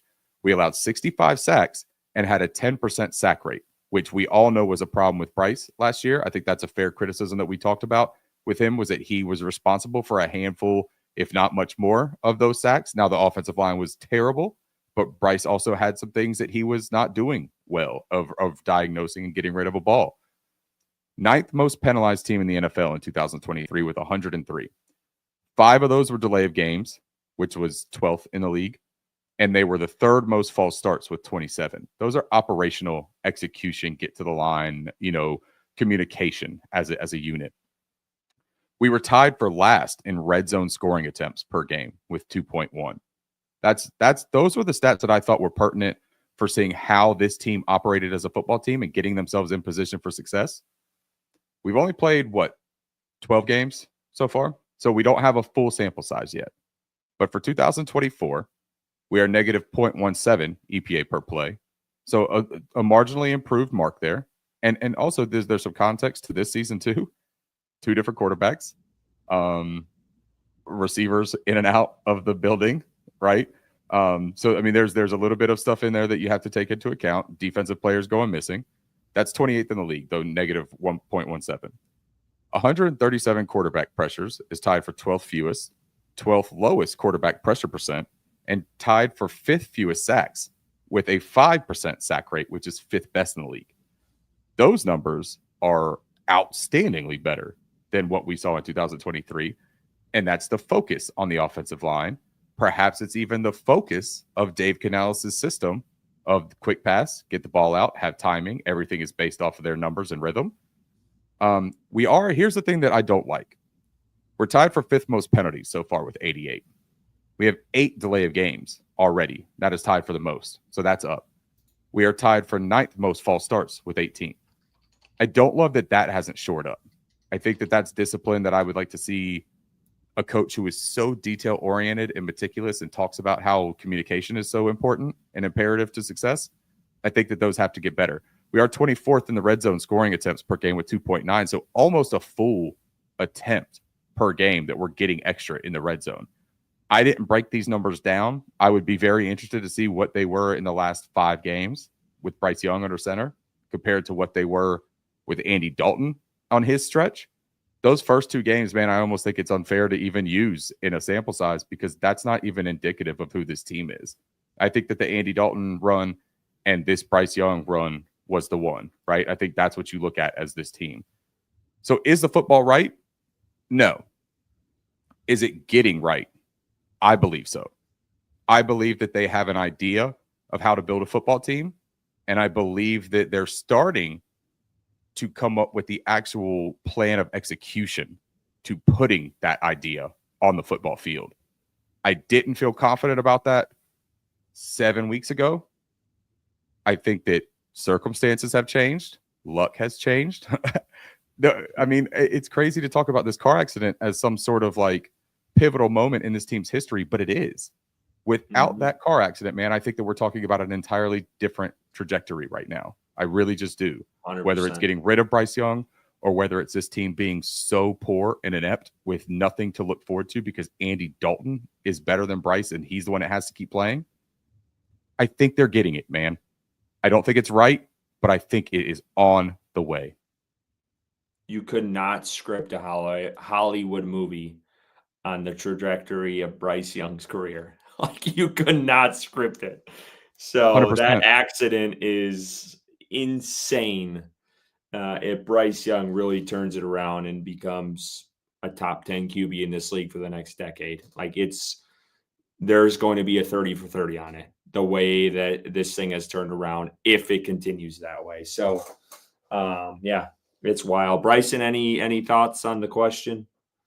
Yeah, I mean, when you're weighing, okay, is the goal attained at this point of getting the football right? No, it's not attained. There's still progress that needs to be made in all 3 areas of this football team, and special teams, defense, and offense. But I think you'd be lying to yourself if you, just take a look at last game and ask yourself, has the defense improved? Yes, the defense has improved. Has the offense improved? Drastically. Quarterback position in particular. Special teams, just from the last game, you probably said has taken a step back, but I think there is progress, like Ricky mentioned. They're working towards getting the football right, and I think credit is due to Canales. I've been extremely hard on him. I'm still going to be hard on him with certain play calling aspects and lack of aggressiveness when I want him to be aggressive, but that's just who I am. But he has done a good job to this point, especially with whether it was an act of God or not, of getting Bryce Young back onto the field as a starting quarterback, in allowing him to gain that confidence back. I think Canales has helped in that. So I don't think it's attained, no, but I do see progress towards getting that right and becoming a competent football team. Yeah, the question is the football right? No, not even close. I'll be the harsh one here. This was a developmental year. I think I harped on that more than anyone and tried to temper everyone's expectations on this team this year of let's settle it down. I think I had 6 wins on the year. They're at 3 right now. They're 3-9. Like, the football isn't right. It's not right at all. Yeah. But the progression is slowly happening, and you're starting to see that, I think, offensively. I don't think the defense is there at all. I think the defense have a lot of holes, and who knows? Is Evero on it after this year? I don't know. I don't know how much I can bank on Canales talking highly of Evero before the season after this year. We'll see what happens. But the offense is making progress. Special teams, like Bryson said, they're very good, to be totally honest with you. So, no, I don't think we're there yet. I think if you ask this question next year at this time, we're probably going to have hopefully a totally different answer. And maybe, this is, a team where they're pushing for a playoff spot next year. But no, I think you'd be crazy to say at 3-9 that this team has the football right, because Totally. your expectations are crazy. Right. So, But they do seem to have, like, this draft class that they brought in and some of the free agents. The ratio of hit to miss so far, just at least like first impression through 12 games, right? That ratio, if it is even remotely sustainable, the turnaround for this team can happen much quicker than people think. If this is the vision and this is their blueprint, it can 100% get to that point, I think. And before this turn of events with this draft class and with Bryce playing again these 5 games, I'll be honest, fellas, like, I wasn't confident that we were even in a 2 to 3 year plan. I thought that we were about to be like, Wile E. Coyote blowing up the dynamite and back to the drawing board. Like, I thought we were in a world of trouble once again, and that there was no forest through the trees, right? And I think right now, though, man, no, the football is not right. But does this front office and coaching staff understand football? I think so. I do think so, man.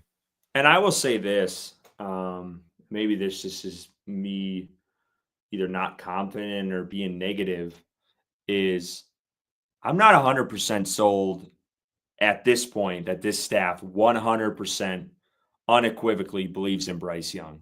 Yep. And I don't know what beyond this year. I really don't. I don't know if they think he's a bridge to another QB. They might still go back to Andy Dalton at some point. That have beat reporters, have several of them have kind of hinted at. I don't know. And we'll see what Bryce Young's play has, but I don't feel confident yet. And Bryce Young is proving everyone wrong right now and is playing outstanding, and I love it. But I still do not 100% believe this staff is fully behind him yet. Because it feels like he's, no, sorry, I didn't mean to cut you off, but you made a great point. No, it feels like he's almost proving his own coaching staff wrong. Like, you're talking about proving everyone wrong. Like, it almost feels like he's literally having to do that. And that's what's giving him the second chance in a weird way, right? Like, that's why I agree with you 100% on the confidence. How do I feel entirely confident that he believes in him when he's having to prove him wrong to play? That's a weird thing. Yeah, it's the whole situation's just, it's odd. There's just an odd feeling about it all, and I get it, and I everyone wants, and you got to give Dave Canales credit. You do. There's no doubt about it. The guy made the benching. That was huge, and that's coming from a guy who thought David Tepper made the benching. So there you go. I bent the knee there. So, but like, there's just this, like, it goes back to the accent. Like, we would not be here without that accent. We would not be at this point. So that's where I'm reluctant to give full on credit, because I don't know when Bryce Young would have been put back into this game, on this team as QB1. We don't know that. Could it have been after, what was it, the Bears, and then they played, I don't even know who they played after that. Whatever the game where Andy had 90 Commanders, yards. wasn't it? They had the 90 yards from Andy Dalton. That was the Commanders. Yep. He had 90 yards. The next game, which was the week of the car accident, I don't know who they were playing after the Commanders. Someone can help me out on that. Are you on blackberry wine tonight? We don't. No. We don't. Andy Dalton would have probably started that next week, like, hands down. Yeah. And we don't know after that week where it would have went. And I know there was some reports out there. Yeah, the Broncos. Thank you. There was reports out there that Bryce Young wanted to go back to him at some point, but we didn't know when that game was. No one knew that. It might have been the Broncos game. It might have been the Chiefs game. It might have been after the bye. Well, actually, it would have been after the Broncos game was the bye. It might have been a lie. Yeah. So, like, and then there's still rumblings even after, I think it was I don't know if it was the Broncos game or the Chiefs game. I think Joe Person put this out on The Athletic, that at some point they would like to see Andy Dalton again. So, like, I don't know. I'm not 100% confident yet in saying, they're for sure going to Bryce Young next year. He's going to be the starter. And, he's going to have this great leap in year 3 again. There's still this awkwardness, I feel like, in this you prove me wrong type mentality with this staff. But I do want to give Canales credit. I don't want to discount that because he did make the decision to bench him, and it obviously played pivotal. And Bryce Young sitting behind Dalton for a little while. I think Canales, to a fault, held on to Dalton a little too long down the stretch when the guy's throwing 90 yards and he was supposed to start the next week. Like, let's be real here. The guy was playing like shit. He beat a terrible Raiders team who's like has a worse record than the Panthers right now. So anyway, I'm going off on a tangent. Christian Johnson, we're going to hit this quick and then we're going to take a break because this is going to be a long episode. Carl's talking about long episodes. Here we go. Back up a fifth, Carl. So Christian Johnson, $19.99. We do appreciate it. Don't worry, fellas. Bryce is going to continue to ball, and we have a staff who can see that. Eyes on Philly. We appreciate it. Let's go. Damn Christian, it, I need to get a beer. I was going to say that's a great mentality right there, though. Eyes on Philly. Man, look, we're going to talk about that Philadelphia game here soon, Christian, and like there's a lot to be nervous about. But dude, I don't know if anyone saw the thing. They were talking about what Bryce Young was up against, what awaits Bryce Young in Philadelphia. And just posted a picture of Bryce that says, but this is what awaits Vic Fangio in Philly. We as a fan base, man, have to do exactly what Christian's doing here. We got Bryce Young. This is what we drafted number 1 overall. This is the feeling we're supposed to have about having a franchise quarterback. I'm riding that feeling, dude. So cheers to Christian. Appreciate the super chat, bro. Amen. Cheers. Cheers, Christian. All right, on that note, we're going to take a quick break. We will be back shortly, about 30 seconds. So hang around. We got Statistically Speaking coming up. We'll break down the Panthers' odds, chances against the Eagles. We also have our bets of the week, Alex's favorite segment that he sticks around for and foolishly loses money on us. And then we have our predictions. So stick around for that, and we will be back here shortly. Exciting news, Panther fans. I'm thrilled to announce our partnership with BetStamp and Sign Up Expert, opening up an incredible opportunity for you to join sportsbooks in your area to get the best odds and new user offers. Head over to our dedicated page at signupexpert.com/Panthers to explore a selection of sportsbooks tailored to your region, each with unique offerings. If you're ready to take sports betting to the next level and show some love to Panthers on Tap, I highly recommend signing up for your next sportsbook through our Sign Up Expert link. All right, boys, let's talk about it. Let's talk about this matchup this weekend. Carolina obviously playing one of the better teams in the NFL right now. Some argue one of the best, top 2 or 3 in the league. The Philadelphia Eagles in Philadelphia. I'm not going to lie, Ricky, I do love these graphics. You had a little Ricky is in the I'm a Christmas freak. Yeah, he is channeling his Chris Wald here, and I appreciate that. Fire. Y'all are going to have to literally pull the reins back if you want me to stop, because this is the beginning. It's December 4th, and I am like putting Christmas lights on every fucking thing. So you just say the word. Like, we need a safe word or something if there needs to be some sort of stoppage in here. Oh, man. Did you use the word reins on purpose? I did, yeah, man. I'm a big fun guy. And not just talking about the New York rapper from the Bronx either. All right, let's get into it. All right. This Philadelphia Eagles offense, they're potent, man. But the thing is, this offense isn't necessarily the thing that scares the most of this team for me. But offensively, 26.7 points per game. That's good for 7th best in the league. 377.7 yards per game. That's good for 4th. 188.8 of those yards come from passing in per game. That's 28th. So it's not this dynamic aerial attack. 188.9 of those yards come from running the football. That right there is the problem. And if you remember what Bucky Irving and the Tampa Bay offense just did to us, Saquon Barkley and the best offensive line in football should absolutely keep you up at night.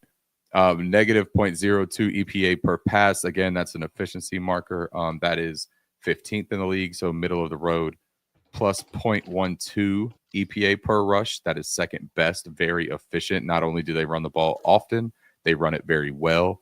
38 offensive touchdowns. That is tied for 6th most in the league. 43.4% of the time they throw the football. That is the lowest mark in the NFL. And that speaks to the fact that they can take you apart on the ground, man. And these next parts, these offensive keys, Curtis, if you'll move those cameras over or something for me. Thank you, sir. Thank you, boss. The first picture you see there is where Saquon Barkley jumped backwards over a Jacksonville Jaguar defender. That was the most ridiculous thing I've ever seen. It was almost at that point that I saw this game on the schedule and I was like, I don't want to do it. Like, I don't think I want to do it. 56 rushes of 10 plus yards. That is second most in the NFL. 2.3 yards before contact per attempt. That's second best. Talking about that offensive line for the Eagles. 24 rushing touchdowns. That is the best mark in the NFL. 11 of those touchdowns come from Saquon Barkley, by the way. 12 of them come from Jalen Hurts. 1,194 team yard after catch. That is 27th. And that's the interesting thing. We talk about it not being an aerial attack. Get into that a little bit more here with this last little bit. 3.09 seconds time to throw. That is tied for second highest time to throw at 3.09 seconds. Jalen Hurts tends to hold on to the ball. And some of that is because of his playmaking, and some of that is because of his indecisiveness in the pocket. That has been something that they have literally been working on.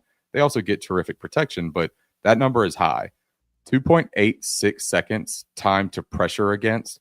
That is the amount of time that offensive line holds up against opposing pass rushes. That's important because you can see the discrepancy there. It's almost 0.2 of a second, or a little more than 0.2 of a second difference there between when he's releasing that ball on average and when the pressure actually gets to him. So he does hold it. They've allowed 32 sacks. That's tied for 19th on 127 quarterback pressures, which is 7th best. And so that's where you get, again, this discrepancy that kind of highlights and illuminates the actual issues and not just the blank stats. 33.6% quarterback pressure rate is 16th, and a 9.4% sack rate is tied for 27th in the league. You remember when we just talked about getting the football right with the Panthers, our mark last season was a 10% sack rate. And a lot of that was attributed to the quarterback holding on to the ball too long, not seeing blitzes, not diagnosing pressures. That's, again, what you're seeing here. And you're seeing that with one of the best offensive lines in the game of football. So what you see with that is you hope you could get a little bit of pressure on Jalen Hurts because he will hold that ball and he'll wait for it. They also have a deep passing game. They don't run a lot of quick. That's why that yards after catch is not a big part of their offense. A.J. Brown is a deep threat. They have a lot of deep concepts that take time to develop. Devontae Smith has, I think, like 27 yards after the catch on the season in 9 games. But he is a route technician, and he will get past you and he'll get open. They just don't have a lot of quick pass concepts. Saquon Barkley is probably their best yak threat. And he has, I think, like 29 receptions on the year for like 267 yards and 2 touchdowns. He is a dangerous threat out of the backfield. But that run game, fellas, that is where I am watching on Sunday for our matchup. I feel like every week I say, or every other week, this is the most potent offense Carolina's going to face. But I do wholeheartedly feel that this week with Jalen Hurts, which Bryson and I don't want to speak for him, but we have spoke pretty highly about Jalen Hurts, and we both respect him as a QB in this league. He's one hell of a player, and I don't think he gets enough credit for what he's done with that team. Saquon Barkley, Giants should have never traded him. That was your offense. Special running back. And then the wide receivers. I mean, not only do you have A.J. Brown, you have Devontae Smith. Goddard, I don't know if I know he's questionable. I think he was either limited or out today, but Carolina struggles against tight ends, and, he's no slouch at that position. And then their O-line. So, like, this defense, I will be shocked if the Eagles punt on Sunday. I'm serious on that. Like, our defense is piss poor. They can't stop the run. They're going to have a hard time with these weapons outside of Barkley covering these guys. This team, just on the offense, scares the hell out of me. It really does. Against our defense is pitiful. They're just bad. They're not good at all. They really aren't. I know you guys have said there's been some slight improvement, but I think this is going to be, Carolina's got to score 30 to even be in this game this weekend. Yeah, and I think if Carolina wants to take a play out of the playbook or a formation or style out of a playbook versus a team they just played in the Tampa Bay Buccaneers, is what they need to do versus this Eagles on defense, at least, in stacking the box and making Jalen Hurts try to beat them. Not that I have confidence in the secondary, but I have much less confidence in our ability to stop the run. I believe we are last in the league in run defense. And, not only do you have to worry about Saquon Barkley, who might win MVP this year, you have to worry about Jalen Hurts, who is dynamic and a threat with the tush push and just any other style of running the ball from the quarterback position, which we know this team struggles with in defending. So, yeah, it's worrisome. You got the best running attack going against the worst rush defense in the NFL.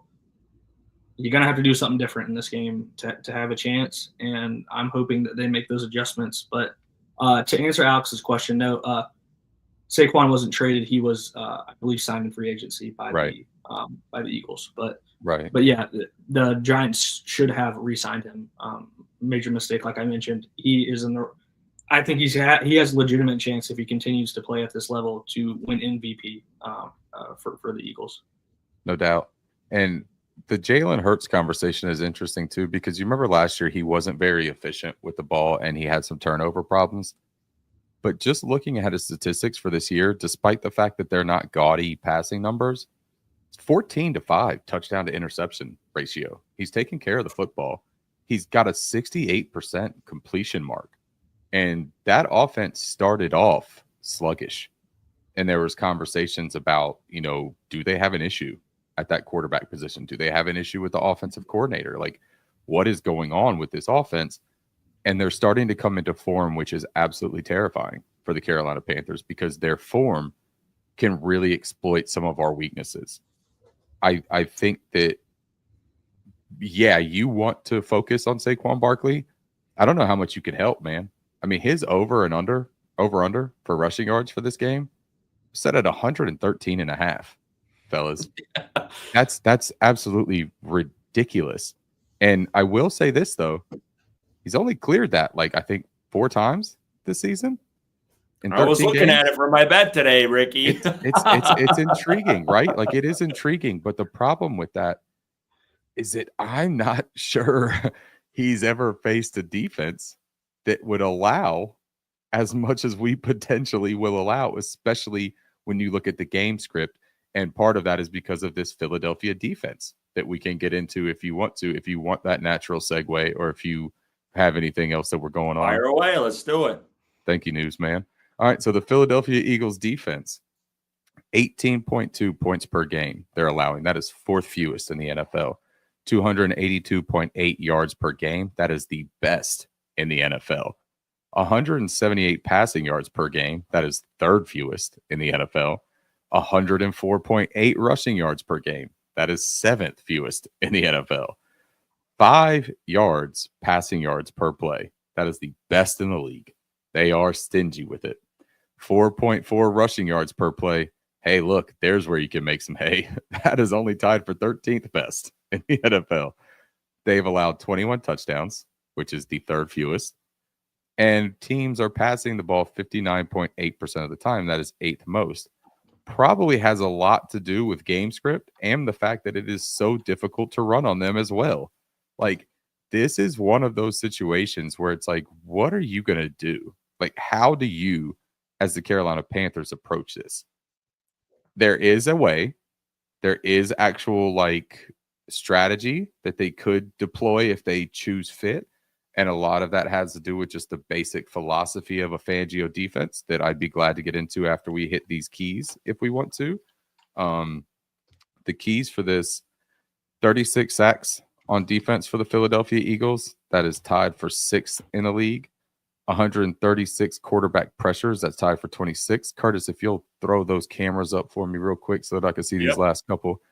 136 quarterback pressures. That is 26 in the league. 30.3% quarterback pressure rate is tied for 26. But here's the thing: 8% sack rate. That is 6th best. So when they get after the quarterback, they make it count. They get to him and they sack the quarterback. 35 rushes of 10 plus yards allowed. That is tied for 9th best. 18.5% team stuff rate. Those are rushes that have gone for 0 or negative yards. That is 10th best in the league. Very stout defensive line, very stout defensive front, and an efficient pass rush. They only blitz 18.3% of the time on play calls. That is 28th in the league. And that is indicative of Vic Fangio defense. It is not a pressure system. It's a complex coverage system, but it is not a chaos system necessarily when it comes to pressure on quarterbacks. 10 rushing touchdowns allowed. That is tied for 11th, and 8 passing touchdowns. That is tied for 7th. So when you look at this stuff, for me, man, the basics of like a Vic Fangio defense, right? And this is the Fangio defense. He is the namesake of a defense that so many defenses run or want to execute. And the basis of it is too high safety, right? That is the key of it. He does not show many different looks. He does not like to tip his hat to the back end of his coverages. He believes that it is much easier to come out of too high and transition into whether it's, single high and you close the middle of the field, whether you want to play man or zone. You are forcing the quarterback to do a lot of post-snap diagnosis and reading. You are not giving him, and this is something that Bryce Young has been doing well recently, is pre-snap reading and pre-snap adjustments. That's something that even Dave Canales has talked about. That is something that has been improved. We are not going to have as much of an opportunity for that. Now, the quarterbacks that can find success against a Fangio-style defense because of that are quarterbacks that are willing to take what they're given, that are okay with quick passes, short passes, and that have very fast processing ability. Literally, that is how you counteract the Vic Fangio defense. Because by the time, and teams that run a lot of play action find themselves in trouble. Because what they'll do with their shells, the back ends of their coverage, if a quarterback runs play action, by the time that he even whips his head around, and now Bryce has that little cheat when he runs play action. You guys are probably familiar with it. When he runs play action, he looks over that backside shoulder, and he looks to keep an eye on that coverage. It's a weird little quirk, man, that he does, and he's done it since Alabama. But that could end up being beneficial if they call play action, because he might see the action on this Fangio defense. Because by the time that you turn around off of a play action, they're in a completely different coverage. They're in a completely different middle field is closed. And all of a sudden you're seeing, they also play on what they call pass strength, which is they cut the field in half essentially and look at the numbers of eligible receivers on each side. And they run different coverages on each side of the football. It's very complex when it comes to the coverage. The run game is much more simple. They want to run 4-man fronts. And that'll be something to keep an eye on Sunday for any fans that are watching. Watch the 4-man fronts. If it is effective against us, they will continue that because it allows them to have an extra man in coverage, which they want. If we can take advantage of it and start moving the ground game, they're going to be forced to put 5-man fronts out there, and we will have some personnel opportunities. All right, we got to go Alex in the chat. I don't know if you've been following along. I have not. What has happened here? So Alex, $9.99. I was over there actually talking about football, and y'all are doing some sort of fucking sideshow. What is happening? I was listening, Ricky. Thank you, Bryson. I was listening too, damn it. But so Alex in the chat said, I blame it all my roots. And then I commented, I showed up in boots. And Alex never finished the line after that. So he's paying us $9.99. Ricky, you got to sing the next line of Friends in Low Places. Do you know the next line of that song? Black Tie Affair. What yes. Is it saying? Yeah. And ruin your black tie affair. What was it? Say the full thing again.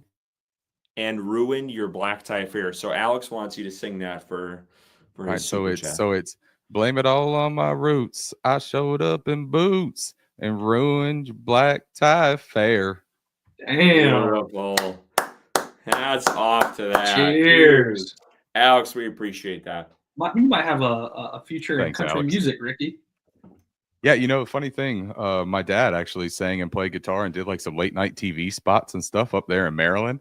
Wow. Huge John Denver fan. So I grew up hating John Denver, and now I've got a bunch of vinyl records and happened upon like 50 John Denver records. So I sit there and my kid likes to listen to John Denver. So this mustache shaving, it might just be like a premonition about what's in my future. Hey, take me home country roads, baby. Take me home There you country go. roads. Love that. So going off of what Ricky was saying, though, seriously though, on the defensive side, and I was listening, damn it. You mentioned that front, the D line and that front seven, that back end too. I mean, between Cooper DeJean, which he was on the board there when Carolina was picking, and they ended up Baller. trading it. He's been playing really well this year. You also have CJ Gardner-Johnson and Kenyon Mitchell. And Canales was asked about both of those guys today, both the young guys, and they're playing outstanding. I think Reed Blankenship, I don't think he practiced today. I think that might help Carolina if he's not in there. Yeah, Blankenship is dealing with a concussion. Yeah. And a really interesting thing is that the Eagles have been super conservative with concussions. Darius Slay actually just missed last week with a concussion. He was limited. He's probably back, but they've been on a 2-week timeline with concussions the Eagles have. And Reed Blankenship has been credited as being essentially the quarterback of that Eagles defense, to be honest. So that is something to watch. Sidney Brown would be a guy that Sidney Brown was a guy that played at University of Washington. He would be a guy that could potentially pick up that slack. He's dealing with a knee injury and has not practiced in weeks. And Fangio, when asked, had said, hey, look, if guys aren't practicing, they have a hard time being ready for games. So he may not play. So we may be seeing an opportunity there on that back end of the defense. Yeah, I think that could help. Could this be a revenge game for Charles Harris, one of the sack leaders for the Panthers that the Eagles picked up off waivers on us?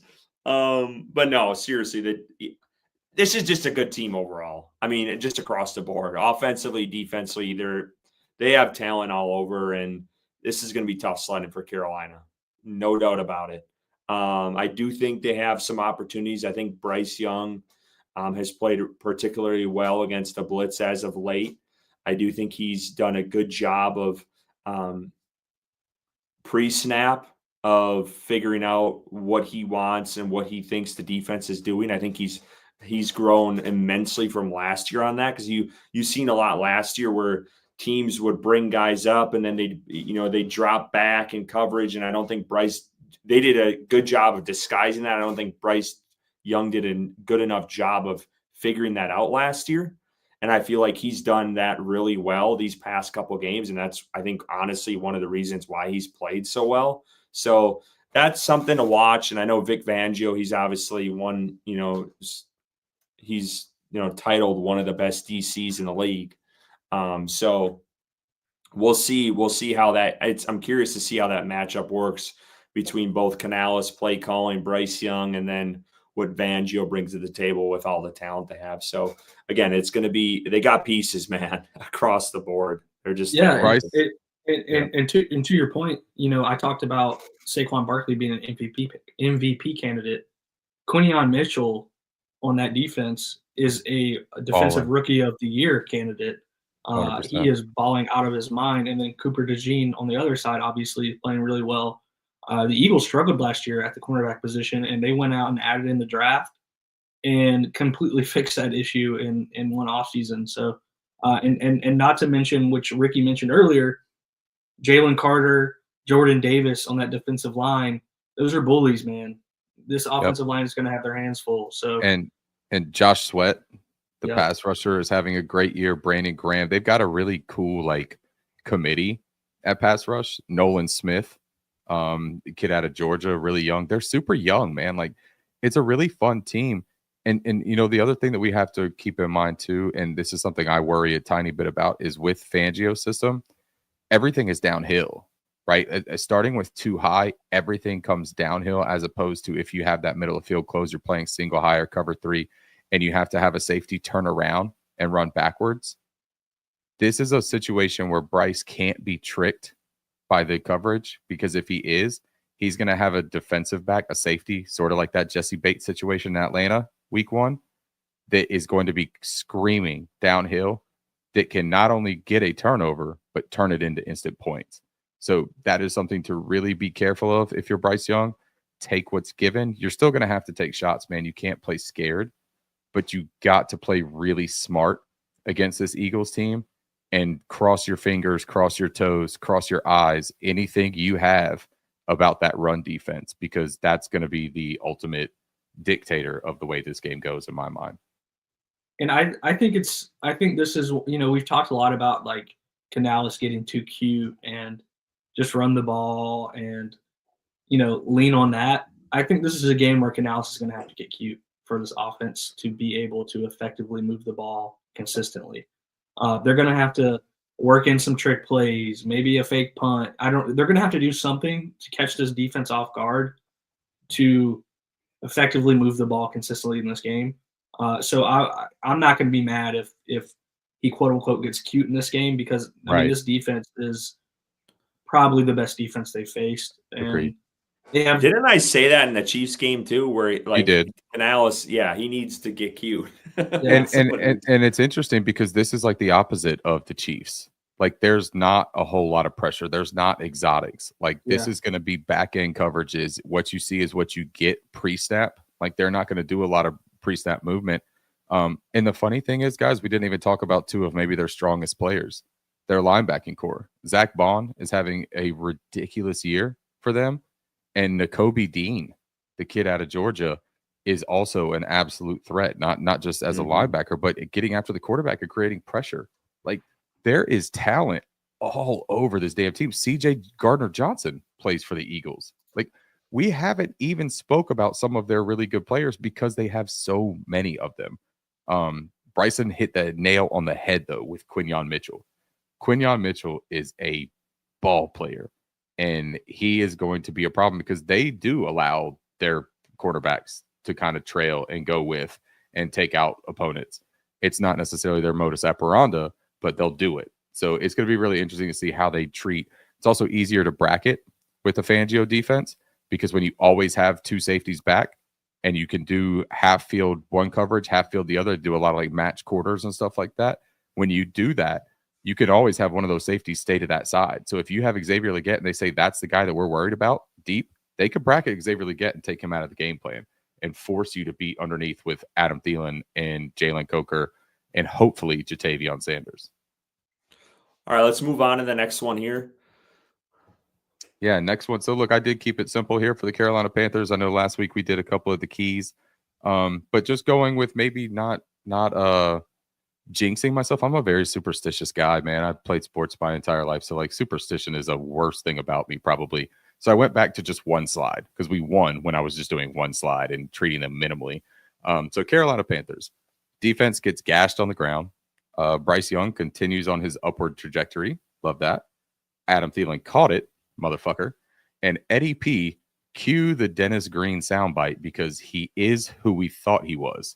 And that'll be the last thing I say about that until next week when I say it again, because I am going to come.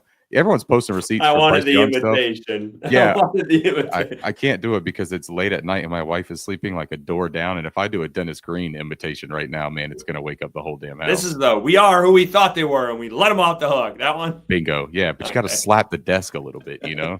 Thank you. They are who we thought they were. Now slap the desk, Bryson. You're really close. Nailed it. All right. See, I don't have to be the one that always does the caricatures. You guys can fucking do this, man. No, I'm glad he's stuck with the one side because they deserve it. They should have won that game last week. Should have won the game.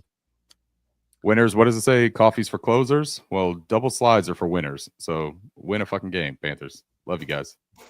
All right, let's get into our bets and then we'll do predictions. So, Chad, if you do have a prediction this week, give us winner and a score for the Panthers-Eagles game. We'll touch on that here in a little bit. All right, let's start with our bets. Alex's favorite segment. Let's start with Bryson on this one. Yeah, Jordan Addison. So they are going up against the Falcons this weekend. Not a good defense. Jordan Addison in the last 3 weeks has hit this number. I think since TJ Hawkinson has returned, it's really opened up things for this offense down the field. Obviously they have Justin Jefferson. TJ Hawkinson returns a very good tight end in this league.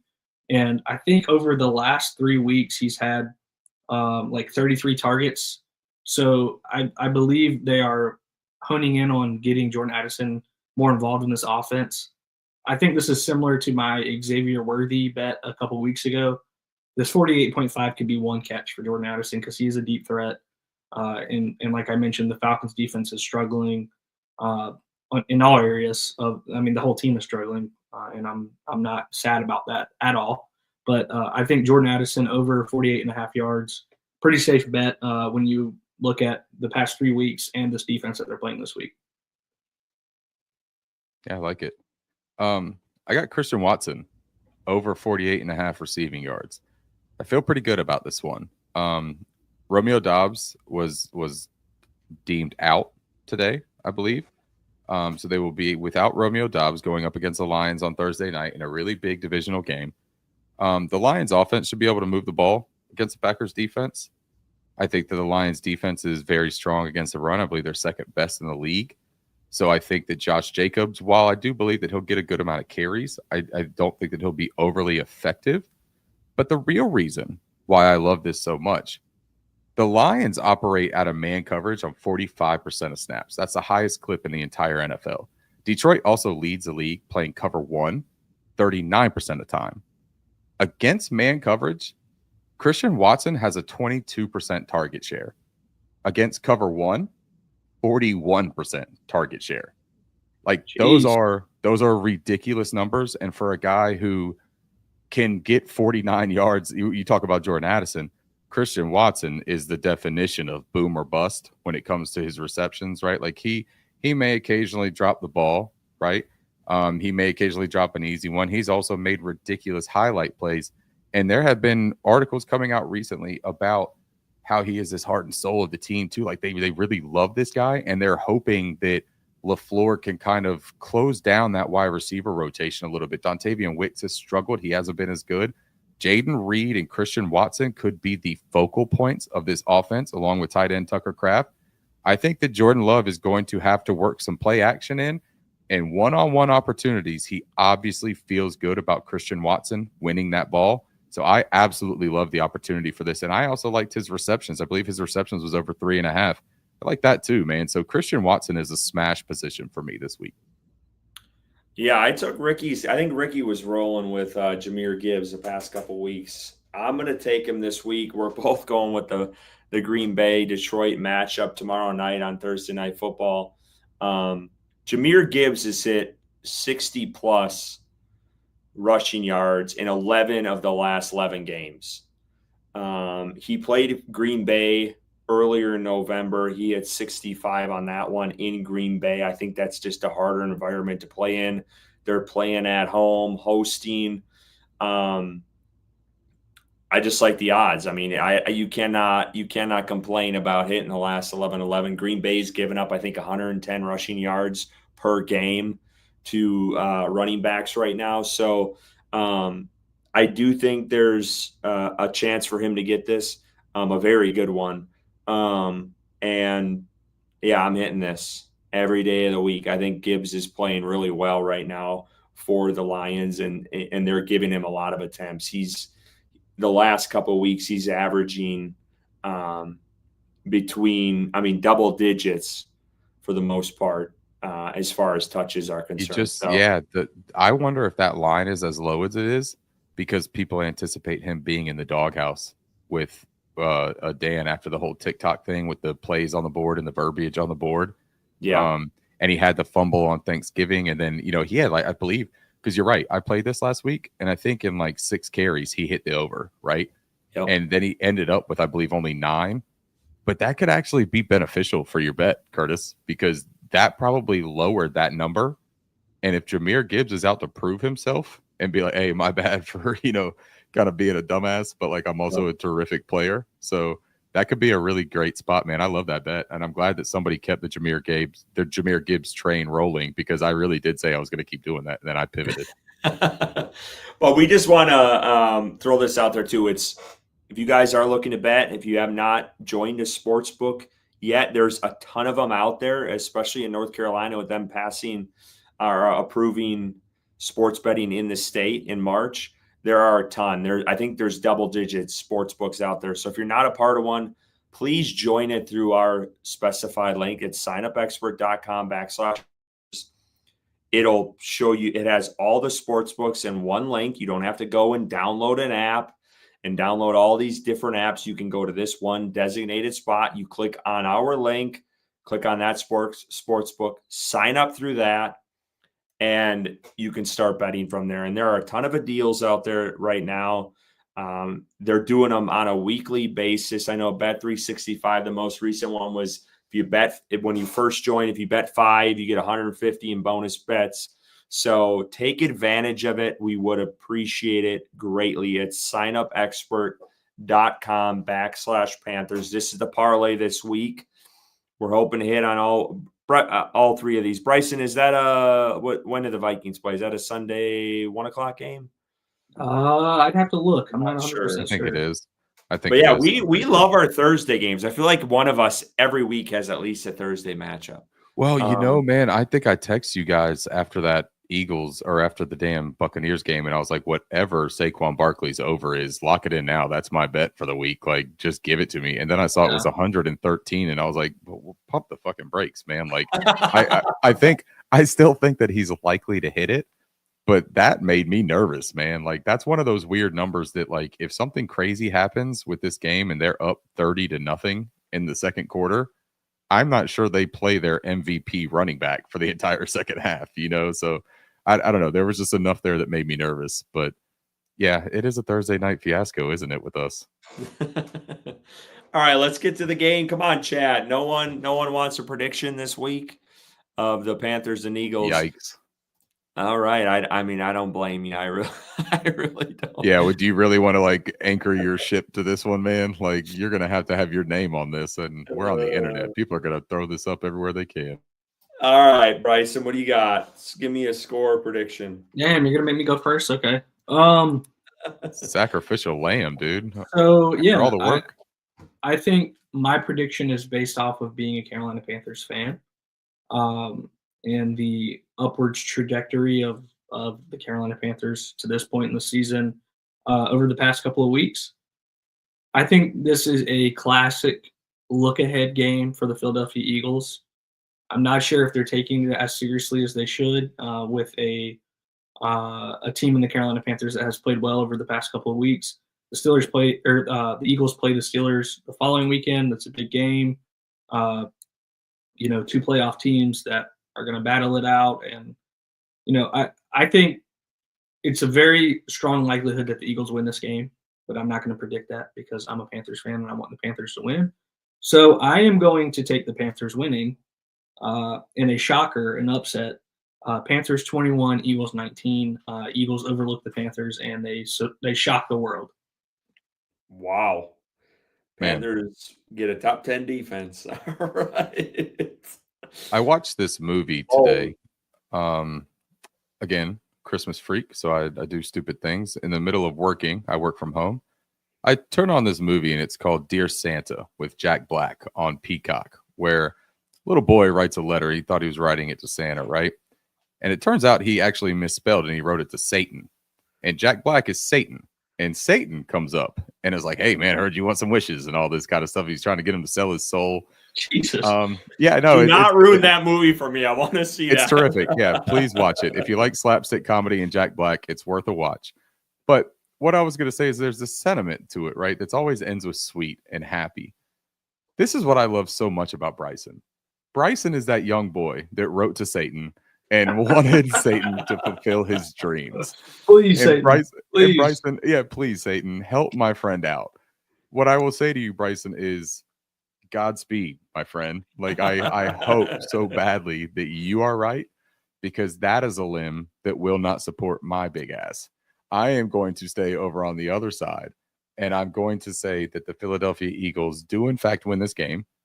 I saw the consensus picks with like all of the people or whatever. They put out the graphic, and they do it. No one was under 30 points scored for the Philadelphia Eagles. So what I will do here is break that up, because that seems like a mark of death. Anytime that somebody picks all the same thing, it rarely happens. So I'm going to go Eagles 27 to Panthers 16. I think that it will be a little bit more competitive. I just don't think the Panthers are going to have a great opportunity to put up a lot of points against this team. I think they find the end zone, whether it's very early, and it could even be a situation like that Dolphins game last year, remember, where we were supposed to just get the lights turned out right when we walked in the door, and we ended up going up like 14-0 in that game. I think that you could see him jump out to a lead, and then I think you see like that natural regression kind of like come back into play. But I do think that there will be something for fans to enjoy. And ultimately, I think we move on to next week where I think we can take care of business. Man. I'm changing my scores as I'm talking here. I think I said it before. I think it's gonna be tough sledding for Carolina.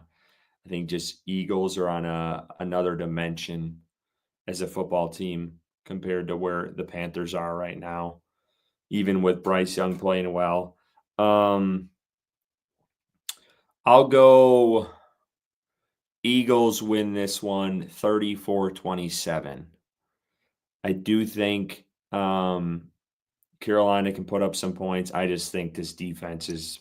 How do you think we put up? Okay, I'm so curious. How do we put up the points, Curtis? You don't think they can put? I think I look at it this way. I think Carolina and Bryce Young has proven this even against solid teams in the Chiefs, a divisional foe that I expected to be a low scoring game, and they went toe to toe with them all the way to the end. Yeah. And that's where I kind of see. I think Bryce Young can match that.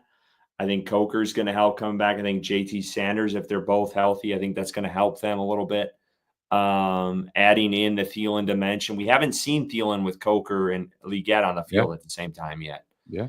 Getting so Jonathan Brooks more involved. Yeah, Jonathan and I think Brooks, I do think yeah. Brooks is going to get in. I do think Brooks is going to get more. Yeah, I wasn't asking in like a you lying SOB type of way. I just wanted to curious, like genuinely, I wanted to know where do you think we get these 27 points? Because that's a figure, man. You put that up against this Eagles defense, you're going to put some people on alert, man. And I didn't expect Carolina to put up points against the Chiefs or as much as they did against the Bucs, and they surprised me. That's kind of where I'm holding out hope.